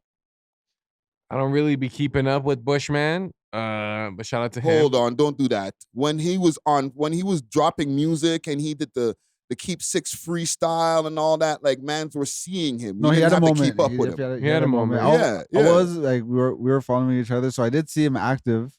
But like, you're right. As of late, I didn't really see, because out of sight, out of mind. I didn't really pay attention to it. But now that you're mentioning it, I haven't seen him on the timeline in a minute. Before I pull up the post, you said out of sight, out of mind. Out of sight. What? All of a sudden, you're out of sight. You were on fire, and now you're out of sight. I go to the Reddit. All right, let me get this off the screen over here. Salute to Majah Hype. I go to the Reddit, and I see this. Bushman is going crazy was going crazy before he got deported. Right? Is this confirmed that he's been deported? I can't say it's confirmed because it's just the Reddit in the end of the day. You know? But it might be an explanation. Like, niggas catch charges, and if you're not from here, you can't stay. Facts. You know what I'm saying? Like, you got to go back to America or whatever country that you came from. This has already happened in the past. With Sonny Clay. You ever hear of a rapper named Sonny Clay? Nah. No. So he was on something called Rap Sheet DVD back in the days. Big salute to Rap Sheet DVD. To the gentleman who put that together. Here's the thing. That shit got a lot of people, just as much as the Real Toronto, it got mad people arrested. And one of his scenes, he has an AK on a strap, and he swings it over his shoulder. He's in the music video because he will cut in like a music video during it. He's in the music video pointing it at the screen. His brethren's in the back, like going mud. got dipped to Jamaica right after, Bertrand. He has not been back on Toronto soil since. Once they get deported, do they have to serve a sentence in their home country, or they're just good? Sometimes it's because I bumped into people inside. They serve their sentence here, and then once they're done, they dip your ass. You can't stay here once you're out. So that could be Bushman. It could be as not even as small, but as big as what a gun charge would be in Canada. You catch a gun charge, you're out of here, fam. And a lot of these rappers catch gun charges. Do you think that would affect his motion though? Like depending on what country he got shipped back to, like it might be more popping over there. This is the conversation I want to have. Thank you. Because why does that have to stop him? The internet doesn't have, he's not in a country where you can't use the internet. Facts. So he might be in a country, if he's from America, let's say, he might be in a better position. Like, okay, you were known as a Toronto rapper or a Brampton rapper, but then they sent you back to America. Blow up, nigga. Yeah, it's almost like you're sending him back to like a land of opportunity. Yes. Like, is it deportation or is it an upgrade? But is that where he's from? That's though? what I'm saying. In the interview, he said he's from America, fam. Okay. But like, what if like his family out there is like in the trenches and shit? Figure it out. You came to Toronto and your family was in the trench. I think he has a song called Trench Baby. I think he might be able to leverage his rapper experience and fan base and expand. Yeah, and just, I guess, drop the Toronto accent and just be like, whatever. And he never really had like a super overt Toronto accent like that. He had like a weird, wherever he's from accent.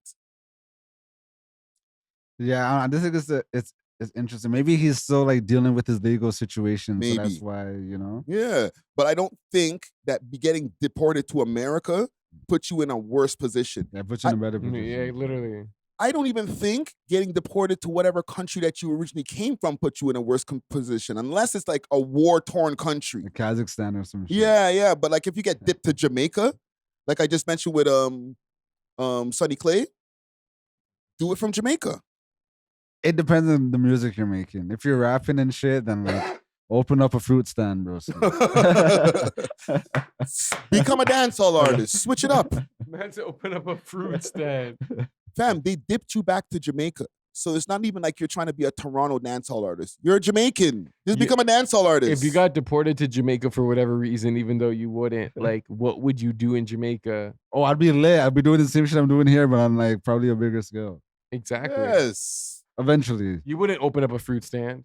Nah, but I'm already a dancehall DJ, so it would make sense. Like if I got deported to like Spain or some shit, where like it's pure, you know, like EDM and like Latin music, like I would either have to completely learn a new like era of music, or I'll just have to do some next shit. Okay, if you got exiled to like a random country and you can't DJ, you have no equipment, like what are you gonna do? Is it an English speaking country? Yeah. Okay, English speaking country, I get exiled.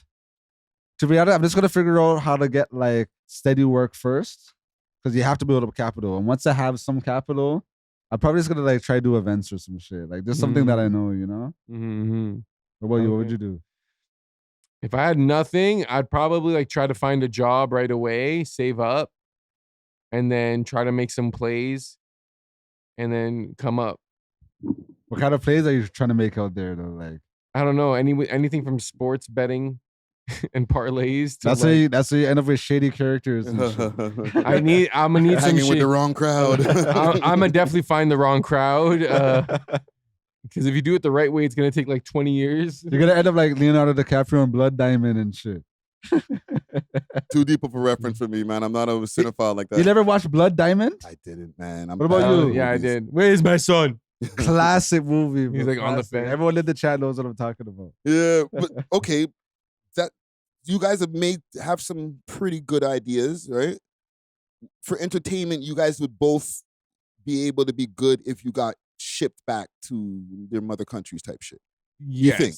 I know. I think I'd be good, yeah. Well, my mother country, I'll be good because I'm a dancehall DJ. But a random country, I'm opening the fruit stand for the first few years too, just to get, you know, Yeah. just to get my shillings or my rupees or whatever the fuck I need. Yeah. If I'm sent back to Barbados, it's not as easy when it comes to Barbados to like getting into the entertainment game. You know what I'm saying? You have to do like some like morning radio announcements. Yeah. But the same, you know, same way if I was shipped back to Barbados, live stream up, get crazy on TikTok. I can get paid from being live on TikTok. I can get paid from posting on TikTok. I just start caking up, fam. I just literally set up my backdrop the same way I have it at the crib and, you know, go live, fam. What's Drake up to? That's actually a good point. Almost any other country I get sent to, I'd be able to make bread off my content, and I don't make bread off it here. Yeah, the only thing I do now from Facebook, but I do, you know. Yeah, the only thing I wouldn't be able to do is like physically be in the same room to do a podcast, and I emphasize physically being in the same room because it don't mean that we can't like Zoom up or something like that. You know what I'm saying? So there's nothing stopping shit when you get deported, in my opinion. Right? Hopefully, that's the case, and he's like not sitting in jail somewhere because like this is literally I'm getting this off of a Reddit post, right? Yeah. But I do have another Toronto rapper story that is not just off of a Reddit post. Actually, before we get to that, you had something that you dropped in the group chat. Can you tell us about that? Oh yes. Do you have the link? Basically, Yes. Razor B. It's a dancehall artist. I guess from Toronto. I'm not sure if he was born here. But he has big tunes, like super worldwide international tunes. He was, I don't want to say complaining, but he was voicing his frustrations about how the lack of promoters that book Toronto artists rather than just always running down international acts. You know, he's saying that he's not speaking for himself because he's blessed, but he's trying to speak out on other artists on their behalf, you know? So okay, let's he was vexed though. He was vexed. Let's pull this up over here. What's name again? Razor B. Razor B. You know he's an old school dance hall man when you have the B on the end of your name. No facts. Ravi B. General mad. Let's hear what he got to say over here. Toronto promoters and fans. Read that for me. Okay. Toronto promoter and fans, on need to put more respect on Toronto artist name. Thank you. Toronto fans, them. Let me tell you something. Go on, Toronto let's promoter, go. you know, so they don't have to look outside of Toronto for great talent. A whole heap of talent there at Toronto, you know. Whole heap of talent we can shell show, we can perform, we have songs. And the Toronto fans, them, you know, start to rate to the Toronto artists, them too. You understand? Because most of the Toronto artists, them, bother Jamaica, them far from CMA. You understand? And the Toronto promoter, we don't book Toronto artists. We have to pay the people, them, with them work and stop the cheap. Because someone will bring the artists them from Jamaica and I say, yo, the A-lister, B-lister, yeah, Ray, whatever lister, no one put the I can translate no one put and pay them a bag of money. I But still the Canadian artists, them just want to give them some ticket and no one pay them for the show. And them come and perform. Them hall and go and great on the show them when the Jamaican artists, some of them, you know, say all of them, some of them come here and flap out and can't even perform. And them don't go with big money. So as a man who grew up in Toronto, and go to Jamaica and shell the place and I shell the whole world and I shell and I go on myself and I go on with a bag of things. This is not about me, this is about the other Toronto artists them because I see a whole heap of great talent in Toronto where not being recognized for the great things that they are doing in Toronto. You understand? We need to stop it somehow on a promoter. You understand? Book the artists them and pay the artists them and make the man them show and the woman them show say yo, talent there. Because half of them is way better than some of them with their Jamaica where I come here. A performer and say them a perform and can't perform. Man. Put me on stage with any of them and say, we're going. Put me on stage with any of them and some of the other Toronto artists on stage with some of them and see how we deal with them. I can't wait to get to this.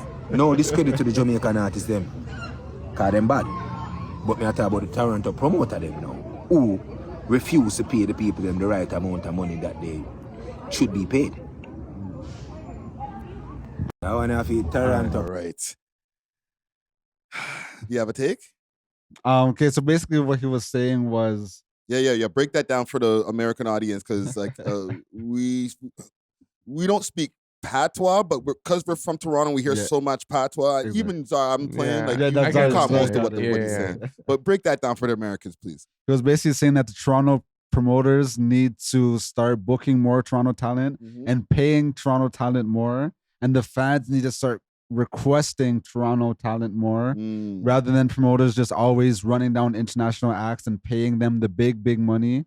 They should just like kind of make it spread throughout the infrastructure here. That's basically what he was saying. And he was saying that Toronto artists could like match up with any international artist type shit. Yes. Now, here's the thing, and this is why I couldn't wait to get to it. Who are we talking about specifically? Are they in demand? Because you can say, oh, all these artists will go on stage and they'll kill it more than any of these guys. And like nobody knows who the fuck they are. They're just talented as shit.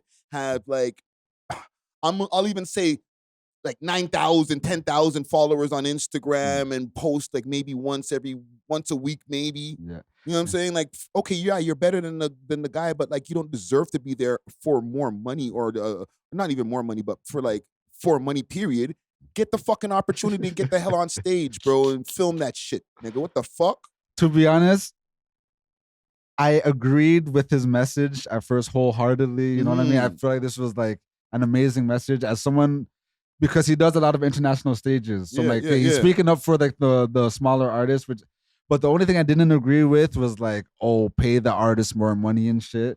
Because I don't know, I feel like the people determine your worth. It's not the other way around, you know? You can't say, oh, I'm worth $1 million, so pay me that. It's like, bro, like even like a lot of these artists, they don't have any fans. You know what I mean? This is what I'm saying. So it's like, why am I gonna pay you and take a risk and my show flops and everyone thinks I'm a shit promoter, rather than I fly out this international superstar. I pay a little more money, yes, but I know it's a guaranteed thing. Yes. Yeah. And I feel like the promoters, like, it's not like they're being malicious and not hiring Toronto acts. They just want to ensure that they can bring people out. And let's be honest, a lot of like local Toronto acts, they don't bring people out. They might bring their friends, like a 1-2 or like their crew or whatever, but like barely. And you're killing it on stage, but if no one's there to see it, nobody's there to see it, fam. And the thing is, like, most of the promoters I know, like, hey, shout out Nocturnal. You know, they were one of the I guess groups that did the Sexy Red.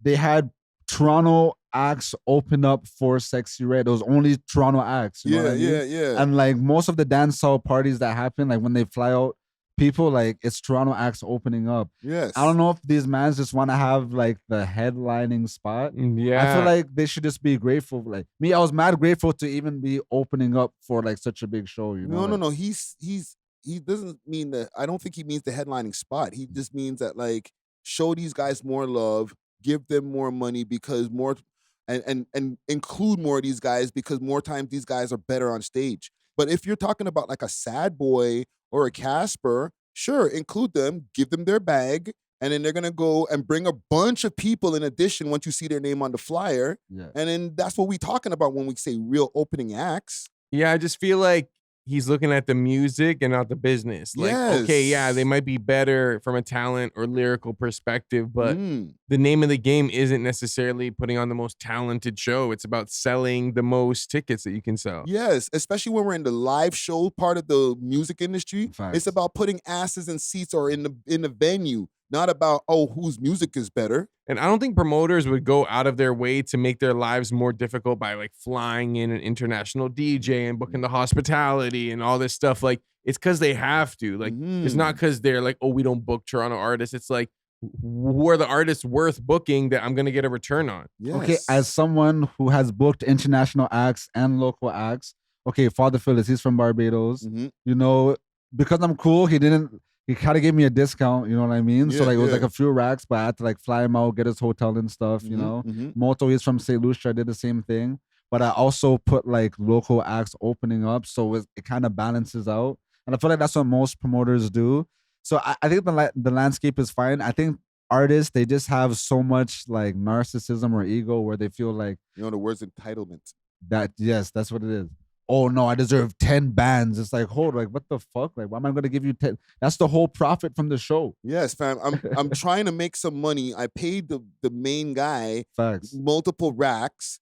Now, if I can get a couple of people who are on the come up, who are amazing, but you're on the come up, like, fam, let's be real. I can't give you any money. Then there's another tier like I mentioned, like the Caspers, the Smileys, all these different people. If I want to get one of those people, I'm gonna have to give them a bag. So now I'm eating into all of my profit margin. So I gotta make sure I'm very selective on who I use from the city as my openers of affordability and notoriety at the same time. And even when it comes to DJs, like there's a lot of DJs that complain like, oh, why don't I get booked? Why don't I get booked? Da.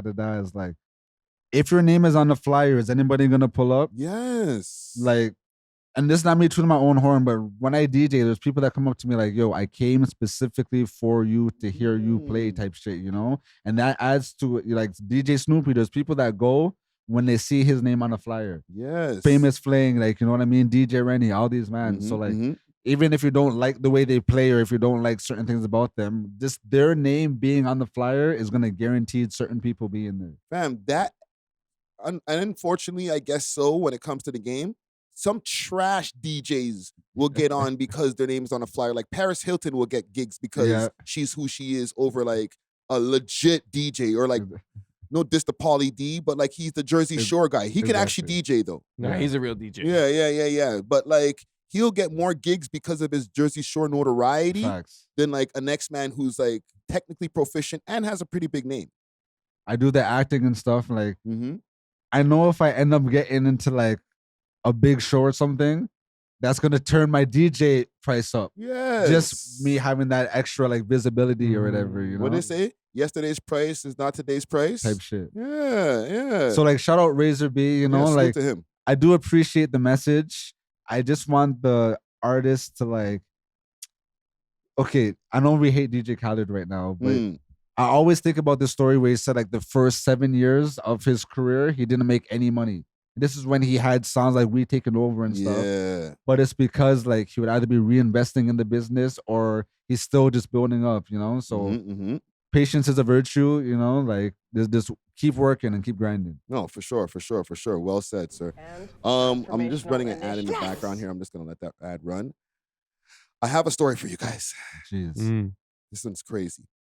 Salute to LNC Capo and LNC Grind. You guys might not know who these gentlemen are, but they're artists that were popping like in the early 2019, 2018 times. Okay. They're from the East End, actually. Okay. I interviewed LNC Capo, and LNC Grind was there on the interview too.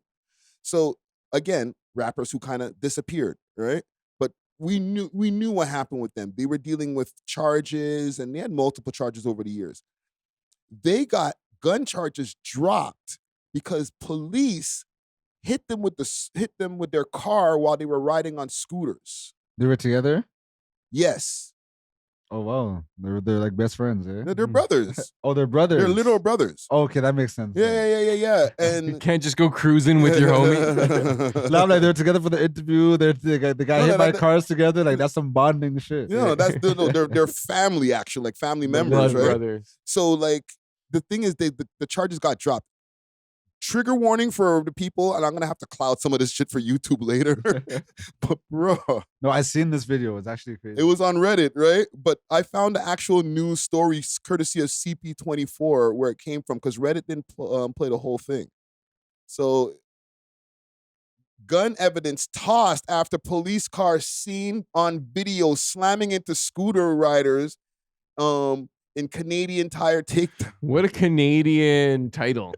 I know, right? Canadian Tire Takedown is crazy. That might be the title. That's hard. Canadian Tire Takedown sounds Shout out whoever wrote that. Collision captured on these surveillance videos barely looks real, but it is. And Pull that's up. a police. At first glance, the collision captured on Look these at that. surveillance videos barely looks real, but it is. And that's a police officer behind the wheel. Maybe the cops watch too many crime movies.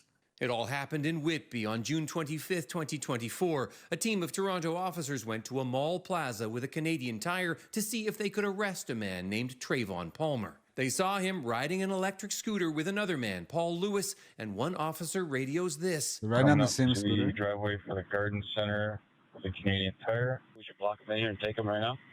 Constable Joshua Baksh takes that as a signal to accelerate his unmarked vehicle into the moving scooter, sending the pair flying. Palmer takes off, Baksh follows, rushing through the garden center.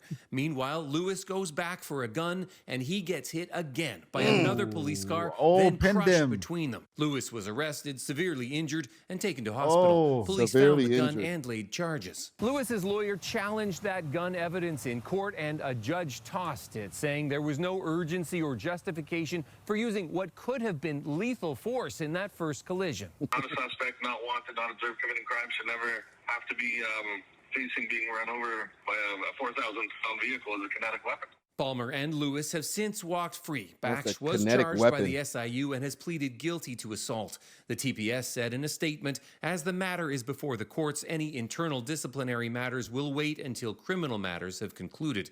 The officer continues to work at TPS in a non-public facing role. Former Toronto Mayor John Sewell says the TPS should take a stronger stand against this. This cop thought he could get away with this and he was doing something reasonable. I mean, maybe he didn't think at all. About the consequences of this split-second decision. John Woodward, CTV News. So yeah, this debauchery, and let me make sure This is gonna be like a Toronto heritage video, I feel like, in the future. Yeah. Yo, what do you guys think, fam? The charges dropped. I think rightfully so, fam. You guys went a little bit crazy with that. You guys are watching way too many cop movies, bro. I see both sides still. Like, I see both sides. They did too much. But okay, it's kind of, you know how like if you got searched illegally, they have to drop it. Yes, I understand that because like you weren't supposed to search, so whatever was found in the search, Right. So like if you injure me too much, whatever you charge me for, I'm not charged anymore. You can get it thrown out. Like it's this not even in this like extreme incident with the cars.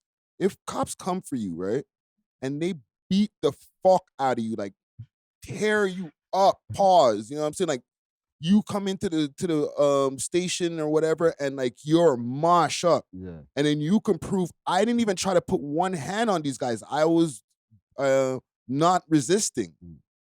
You can get that. Your lawyer will get that flew out, Richard. Especially here in Canada. I feel like most of the times it's like police misconduct that causes That's like literally cases what it to be is. dropped or thrown out. Which kind of leads me to believe that like the laws in place in the legal system is more about process and protocol versus strict morality, because like, okay, obviously like what the police did was kind of messed up, but that doesn't change the fact that they may have done certain things. You know what I'm saying? Like it's almost like two wrongs don't make a right. But I don't think they're throwing out previous crimes. I think it was like, okay, for this instance, you're saying they had a gun on them. Yes. But because you ran them over when you found the gun, we're not including that. Exactly. So it's kind of like they're dismissing whatever they were looking for because of the way they carried out the process. They miscarried. Because they were saying already that these guys were being looked at. They were coming there specifically for them, right? So it was like a raid. It was a raid. But I do kind of agree with the judge throwing it out because like it is in a way in the realm of like an illegal search where like the method you use to obtain this evidence is not right. Therefore, this evidence should be null and void. Fam, they did not hit them once. The first time looked crazy. But then they went and they hit him again with the car. Pin the man in the like that's crazy. So like that's just punishment enough. Like so. what the fuck you got a gun for, Bretchen? Get out the car, pull out your gun, and tell him to freeze. You're using your car as your weapon. That's crazy, fam. Like you got too giddy.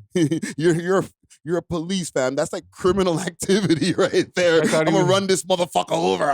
Isn't he was a transformer? Yeah. Isn't he charged with assault, the officer? He's still on the force, bro. Just working in a lesser position. Non-public facing role. They got him Okay. inside. All right, so I got to stay inside and get paid because I hit somebody with their car. My fantasy came true, and now I get to stay in the station. In the air-conditioned station. What if he gets found guilty, the officer? What are they gonna do, fam? They don't doing nothing with these guys, bro. They're gonna say, okay, house arrest, and you can't be on the force no more. Suspended with pay. they might even spit in our face like that. House arrest, but you still keep your job. Yeah, that's crazy. That's actually a vacation. Yes. Bro, before we get off the story, speaking of vacation, we've spoke about the story. Remember, there was 2 or 3 Toronto policemen. They were in some South American country. R-worded a girl. Used the strength like, yo, we're freaking police from Toronto.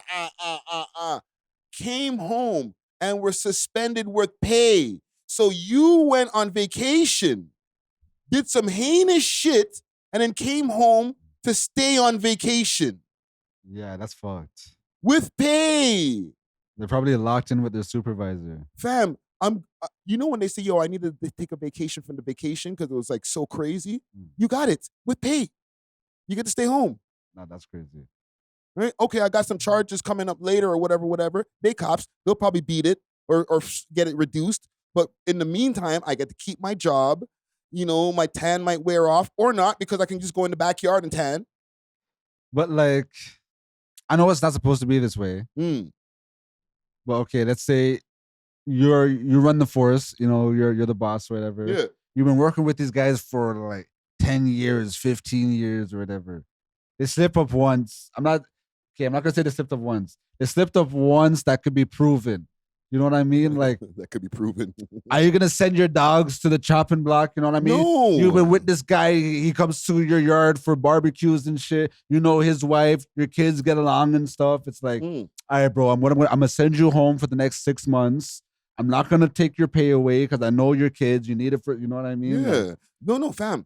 You're right. But that's why I can't. Maybe I guess you can't neither. Can't be a cop or a head of police or chief of police or the mayor. I be seeing people in the chat, yo, Friday for mayor, and I tell them all the time, no, hell no. I'm gonna end up getting way richer than you guys thought that you can be from being a mayor. Because even color biases is a thing, you know? Like Yes. I know when white cops see me, they probably have certain assumptions, but I know if I was a black cop, like if I was seeing certain white men and shit, if I'm seeing certain brown men, I'm gonna be making assumptions as well, you know? Like the only person at this table, and I'm not trying to put it on you, fam. All right, pause. You the one I feel like in our conversations here on the pod has the most ethics. That like if somebody was like, okay, you be the chief of police, or you know, you run the city for a little while, like I would try to do it like righteously. Yeah, you wouldn't go and take that little extra gravy, whatever, the gravy train money and all that. Me, I'd be stealing like a motherfucker. I'm sorry. If I'm a cop, I'm racially profiling, I'm taking your bricks, I'm taking your guns. Like, we're just doing crazy, dumb shit. I want to challenge that. You know, I'm not saying Czar's racist or anything, you know, like, but I just think that I think we all have this like inherent like this bias to our like color, you know what I mean? Yeah. I remember one time we were talking about. Okay, I'm not. And if we didn't cut this, we could cut this. But we're live. Oh, shit. Okay, we're talking about dancing, right? And if you need me to stop, just tell me to stop. But we're talking about like the difference between like dance, like how girls dance dancehall and how girls dance in reggaeton. Right. And he was saying like, oh, nah, the whining and the daggering and stuff in dancehall is so vulgar and stuff and blah blah blah. It's so like aggressive. I'm like, but what about in reggaeton when like the man them and the girl be grinding the same way? He's like, oh no, but like, it's more passionate and more romantic and stuff, you know?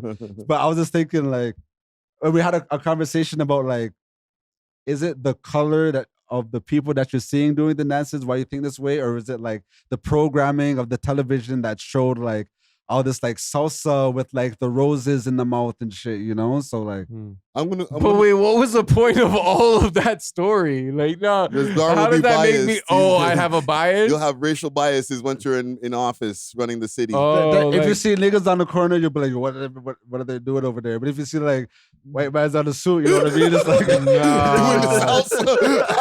I'm like, they're fine. I can leave them alone. They're doing what they're supposed to do, which is salsa.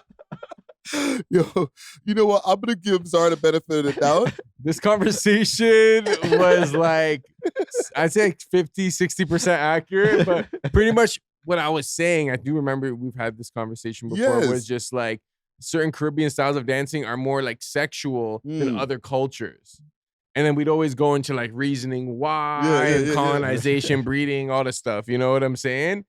And then he was like, oh, well, what's the difference between like, you know, front facing versus like daggering or why. I'm like, you don't see the difference? He's like, nah, they're both sexual. One of them just in the front, one of them is from behind. I'm like, nah, like one of them is like inherently more sexual, but like they can both be passionate. I will say I'm gonna that. have to go with the white man on this one, right there, bro. That daggering is out of control, fam. I saw a man jump off of a roof the other day with a chick. That's true, but that's only a subsection of That's like extreme daggering. Yeah. Like most mans are doing it. Most it's just like a wind, you know. That's whining. That's what back in my day that they used to do. This new thing, this daggering thing, bro. I'm like, why are you guys hurting each other? And to be fair, like I did watch a Pasta Pasta video where a man literally brought a mattress into the party, you know. It's like it turned into WWE in the dance hall, fam. Walk on. Zara's right. No, but what I will say is this, because like, okay, we say this now, but you know, power can like corrupt you, you know. So like, I might just be like, yo, we need brand new bicycles, and like, we're gonna use my company to make that. Like, I might turn into like a venture capitalist if I am the mayor. So you think you could be corrupted too? I think we're all capable of corruption. Yeah. I think money is enticing, and we all have a certain amount of greed, but I would try to be like for the people as much. I would try to be as much like Rob Ford without the crack and other stuff as possible. Yeah, and we'll wrap this here and salute to LNC Capo and Grind. I would be for the people too. But I'm just gonna steal at the same time. I'm sorry, fam. Steal from who? The people? I guess I might have to. If it's not the taxpayers' money I'm stealing, am I? Like if there's some like, you know. It is definitely the taxpayers' money. Yeah, I guess I'm stealing some of the taxpayers' money. I don't think you should steal, but like kind of like what Zara said, where it's like, oh, if you have a bedroom that has a certain company, it's like, yeah, I'm gonna take the contract away from the last guys and give it to my bedroom. Yo, like if I had like a meeting, like a city meeting, I'm like, we need a DJ, like I'll book Natural, and like I'll up the price because I know it's like, you know, the city council budget. So it's like, yo, 5 bands for Natural. And respectfully, I know like she's not there anymore, so I can say this, but like this shorty that was on a student council for university, and she used to always book me for other events, and she used to like overpay me because she knew that they had like a surplus amount of money and shit. Yes, and I would be running plays like that, like, okay, they're gonna give us 50 bands to do this. Give me 5. You know, I'm gonna break off the man's this, and I'm gonna take this off the top. You know what I'm saying? Like, let's all like, we all high five me. Like, I'm sorry, fam. This is gonna be me as the mayor. And if I'm a cop, we've already had this conversation. Sorry, you made me that great training day thumbnail that one day. I'm fucking up the place, bro. I got a gun. And when you see me pulling up, you get prung because you see my car. Oh my God! I got 3 cell phones in the open. Yes, bro. It's gonna be a mess, fam. Yo, literally, they will have to kill me. I'm sorry. I'm not trying to make it somber, but like the streets would have to get like we have to get rid of that Friday nigga, bro. He's just like trading day. Yes, fam. He's making it hard for us, bro. Like, yo, I was driving down the street, fam. He pulled up behind me. He put the cherries on, the red and blues. Yo, fam, I was just on the way to the thing. I thought I was going to get arrested. He took 5 of my bricks, Bridget. Left me with 1. I feel like most mans would rather that, though. Yeah, but he keeps on doing it, fam. I got to go pay back the plug, bro. Actually, no, it will get annoying after a while. Yes, fam. Like, you see me pulling up. Whoop, whoop. What you got in the car? Oh, you got a gun? What else you got in there? Oh, let me take that. Let me take that. Let me take that. All right. Peace. But imagine another cop pulls up and it's like, I'm going to take all this and you're getting arrested and now you can't see your family for the next 5 years and you have to fight this case. Friday ain't trying to do all that. He just wants to fucking work. You know, I'd rather just do it Friday. It's like, yo, Friday's the fucking asshole. He's going to take my shit. At least like I just have to start again. Yeah, and I'm driving over to the other dealer, dropping off the work over there. Yo. Mind you don't have no cash, or if you're on the re-up and you have cash in your car, oh, Christmas. Yo, would that be like, would you have a problem with that? Like police officers like robbing criminals? I would rob criminals. I'm letting you know. I don't have no problem with that. Ethically, like instead of arresting them, you just rob them and like let them keep their freedom.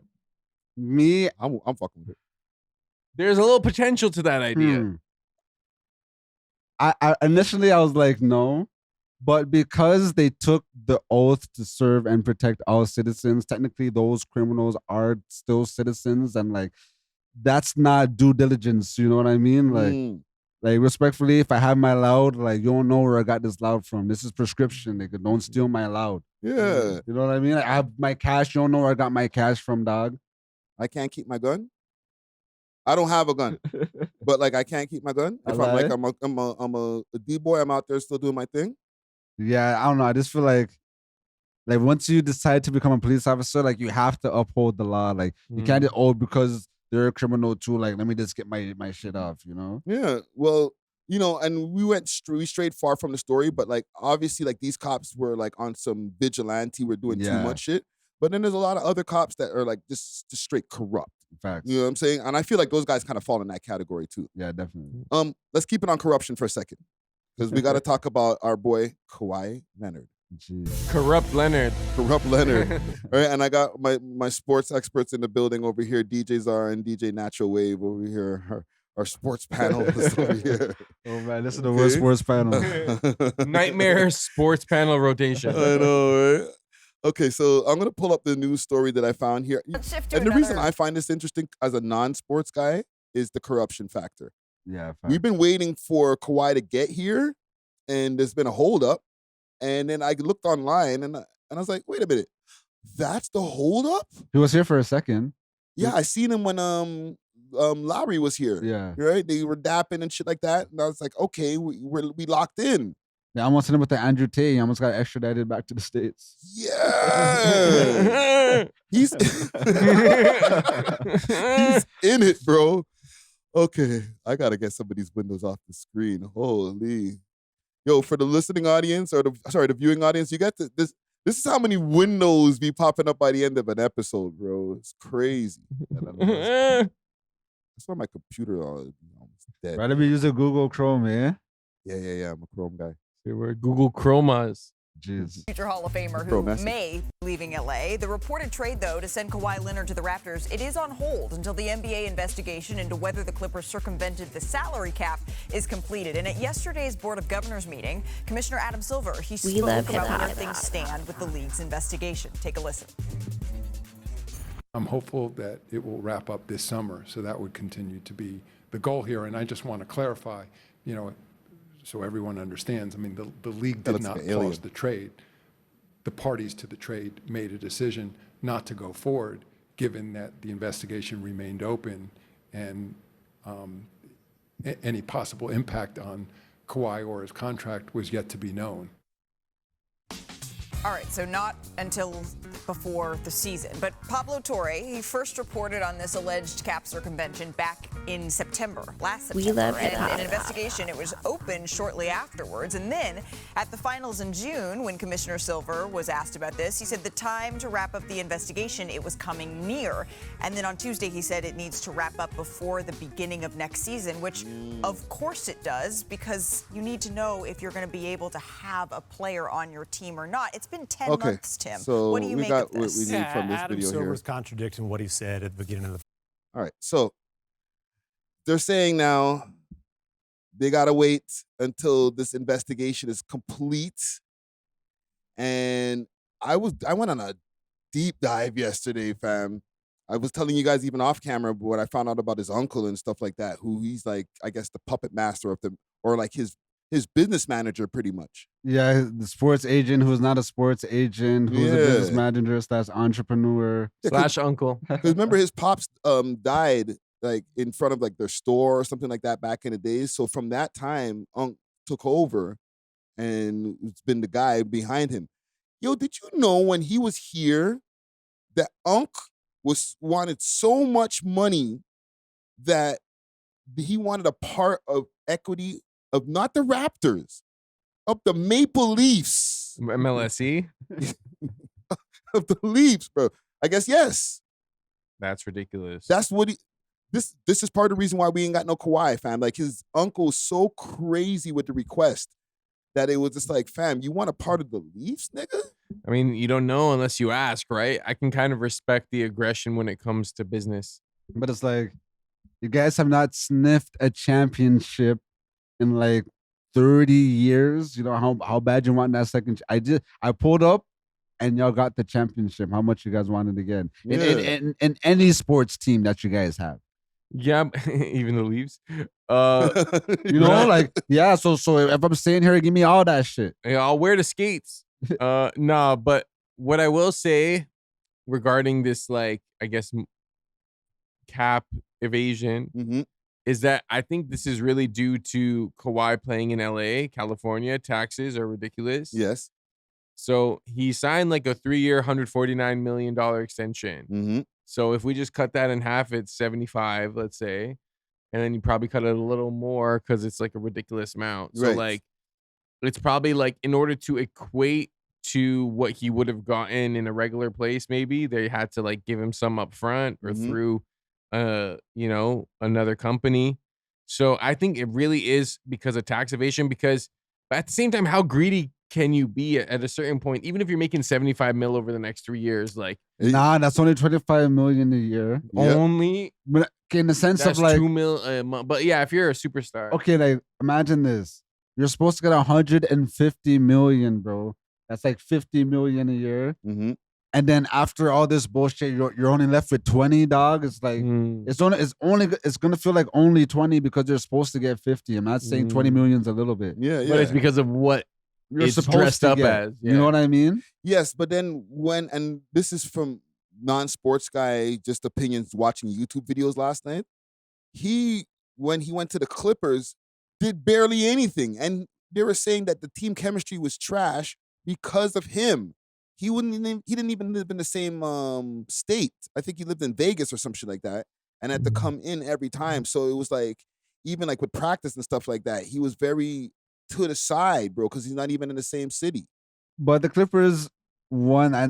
I think they didn't know that the chemistry was going to be so bad. I think they're trying to recreate what the Raptors did, where it's like, okay, throughout the regular season, we're going to load manage you. You're not going to go too crazy. And then playoff time is when we're going to have all our monsters out, like going crazy. Yeah. And there's the deals, like there's the NBA deals, but then he also signed like these 2 multi-million-dollar like endorsement deals. And that's what they're saying is also inside of these lawsuits. Yeah. Oh, really? Do you think they were like included in the Clippers pitch to Kawhi? No. It's you might be able to explain it a little bit better. Natural. I don't remember. I gotta go pull up. I'm gonna pull up the ChatGPT information. They're alleging that those endorsement deals is what incentivized him to make that decision, because basically, you know how you said like, to give him the rest of the bread, they had to do it through like a shell company or whatever. So the company that I guess Kawhi was endorsing or whatever was created like a couple weeks before I guess he signed with the Clippers. So as soon as the company was created, that's when the Clippers started like wiring them money. And the only, I guess, entity that was wiring them money was the Clippers. So they're just trying to say that like this company was created specifically to pay Kawhi through the Clippers, like throughout like a third party, like shell company type shit. Yes, fam. And these companies, they're saying that it's like his uncle again is the one who's brokering all of these deals. Yeah. You know what I'm saying? So there's a lot more going on than him just the salary cap evasion. Like he's running some major $1 million deals. Like Kawhi, he's very quiet. and like he's mixed up in a lot of shit, and that's preventing him from hitting Toronto soil, bro. Like that's kind of crazy. That's why I'm so intrigued by this. I've never seen this, bro. I feel like the NBA, well, they haven't found anything yet. It's been 10 months. They're trying to wrap it up by the season starts, which is in a few months. So I feel like they're intentionally not looking deep. You know what I mean? They wanted to say, oh, we looked, we didn't find anything weird. Yes. You know what I mean? You guys keep doing your thing, you know? Because if they do uncover something, then like who knows how many other teams are doing this for other players. Like, so look at this right here. The allegations. Can you see that from here? Because I know the company is called Aspiration. Yeah, Right? so in September 2025, Pablo Torre reported that Kawhi Leonard signed a 4-year deal, 28 million. And that's with Aspiration. The agreement allegedly required little or no actual promotion work. That's what I'm telling you. At the time, the Clippers owner had invested heavily into Aspiration, and the company was a major sponsor of the Clippers. Okay. Investigators are Let's go right to why Aspiration is controversial. okay. Aspiration later became enrolled. Wait, do you see that better? Yeah, I think so. Okay. It later became Embroiled. embroiled in its own financial problems. The company filed for bankruptcy. The co-founder, Joseph Sandberg, became the subject of a major federal fraud case involving allegations of misleading lenders and investors. Those events intensified scrutiny, of Leonard's endorsement agreement because prosecutors and investigators began examining the company's finances and business practices. This is what I'm talking about, fam. It's way beyond the salary cap shit, bro. But I don't think Kawhi did anything illegal. His uncle is the one making all of these deals happen. And even his uncle, I don't think they did anything illegal because they're not charged with any crimes. At this point, like, it's not like a prosecution thing. Mm-hmm. I think because Pablo Torre is always trying to expose some shit, it put a light on this, so the NBA kind of has to do an investigation. Yeah. You know, because people are demanding answers, but like there's nothing that's like a crime yet, per se, you know? I don't like the precedent it sets, though. Like, I do hope they try to minimize this from happening again in the future, because the whole point of the salary cap is to make sure that all teams have like a certain amount they can't exceed. Yes. So if you start dealing with like the teams that have a bigger budget, now they're just gonna like be able to court these players in different ways, like outside the legal realm. So But hold on though, because it goes to that equality, equity shit, where it's like, oh, let's just all be equal. But okay, I'm in LA. I have LA Clippers. The Lakers is right fucking there. Yeah. I'm trying to recruit a player. No one wants to come here because they want to go to the Lakers. I have to do something to kind of like entice these niggas. Got to finesse and call. You know what I mean? Yeah. Like, oh, I'm in New York. Like, oh, but I'm in Brooklyn. I have the Brooklyn Nets. Like, I'm trying to get some players over here. Niggas just want to go to the Knicks and shit. So like, yeah, we all have the same salary cap, but it's not equal. You know, like, you know what I mean? 100%. We're in Toronto. Just because we're in Canada, like, this is like the last place niggas want to go to. So even though we all have the same salary cap, it's not equal playing field. And we got we got a ring, and it's still not that easy to get players to come here. I just think it affects like the smaller market teams, and at that point, it's just gonna be like the richest people owning everything, and it's just like I feel like you need the small market teams, so that's why they have like a salary cap to ensure like there's some sort of like competitive aspect, because like in other leagues, like in soccer leagues in like other countries, you have like one or two really, really rich teams where it's like one of their players is worth like all of the other team's players, you know? And it's just like so one-sided. And I think it's not good for the sport. Okay, last question on this, because this is like this is actually a pretty good sports segment. We did this. We did all right. Is he really worth all of this trouble, fam? You know, I'm asking as an outsider to sports like that. Okay, I don't watch enough Kawhi Leonard footage or highlights, or I haven't even seen him really pop up in the highlight reels that I do see on my Instagram. For him to be worth all of this drama and, oh, I need this much money, I don't need to do any deliverables. Like, bro, you're Kawhi Leonard, bro. You're not friggin' LeBron James. But he didn't have to do any deliverables because it was his company that. Okay, the Aspiration company was like set up by his uncle. Yeah. So he was able to set the terms where it's like, okay, you guys pay me this bread, but I don't have to do anything type thing. Hold on, I don't want to interrupt you. That's not what I'm asking. Is he that good of a player, even with the salary cap and I need this amount of money? He is.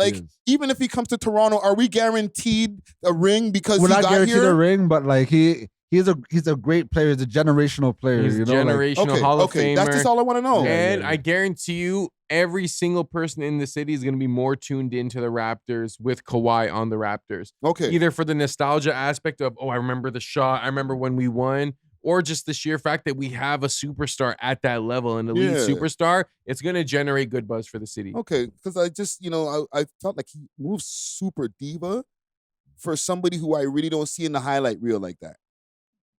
I think it's his uncle more so. Because I don't know. I'm not a sports It was guy. his uncle more so saying that, like, oh, we're not coming back unless we get this and this and that and that. Yeah. Okay. That is not a sound effect board. That is I know. I need to Zara go Master find that, Impressionist. man. One last thing I have over here, because we're getting very close to Caravana. We're like 2 weeks away from Caravana. Sheesh. Right? Crazy. There's festivals going on right now. Big Blur, I think it's called. Oh, yeah. That's happening by Lank, actually. Yeah. It's like literally blocking off.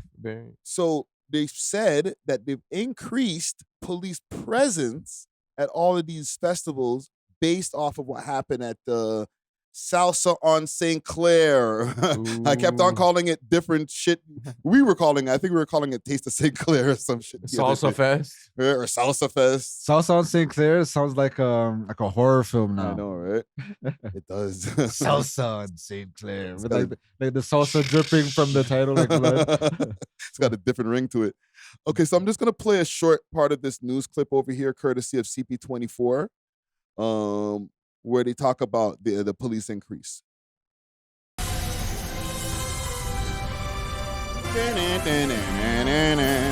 haven't heard that in so long. It is bro. another busy festival weekend in the city. Police say they will have a visible presence at the many events, including Big on Blur, following last weekend's deadly shooting at Salsa on St. Clair.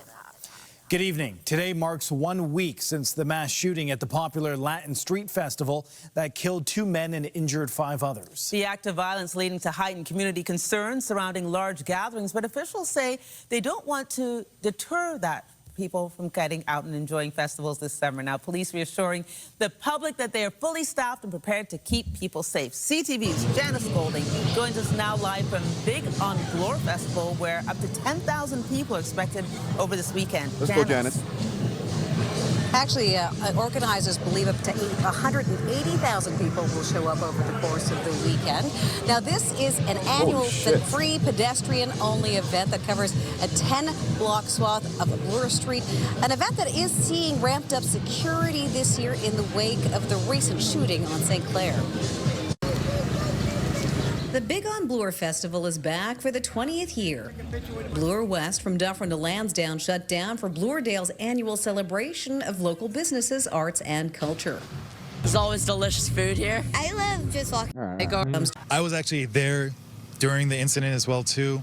There was a lot of confusion. There was a lot of just intensity going on. So we have a lot more general patrol officers, security. All of our staff are highly visible. A Toronto police spokesperson says, "We understand that many people are still thinking about last weekend's violence and that incidents like this can affect people's sense of safety," but adds they'll have a visible presence at festivals across the city this weekend, including Big on Bloor, Brazil Fest, and Taste of Vietnam.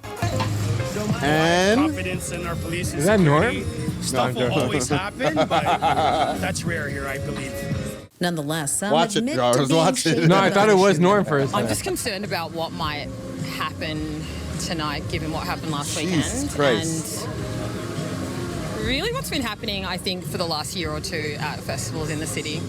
MP Julie Derswich came with her own private security, something she says she started doing following the pandemic. Okay. We get the point. Bear people are harrow, as they say. Go got private security, like anyone. Okay, relax, shorty. No one's after you, Julie Derjowitz. You never know, fam. But I do agree with the increased police presence. You know, like I don't think that's gonna do anything for real, but just to make the public feel safer. You know, something crazy did happen, so the city does have to react in a way that like will make the NPCs feel better going outside. Yeah, Caravana. It's right around the corner. If I see Bear Bynum over there, I won't be cheesed though. That's the thing. That's been that way. Like Caravana had to change at some point in time, right? I don't remember exactly what year it was, but it was after 2005. Okay, in 2005, and I'm not gonna ball out any names, but there was a shooting that happened in Dundas Square, like 3 o'clock, 4 o'clock in the morning. And then there was like a heightened sense of like of emergency like on the Saturday, and I think like a gun was found on the Saturday as well and shit like that.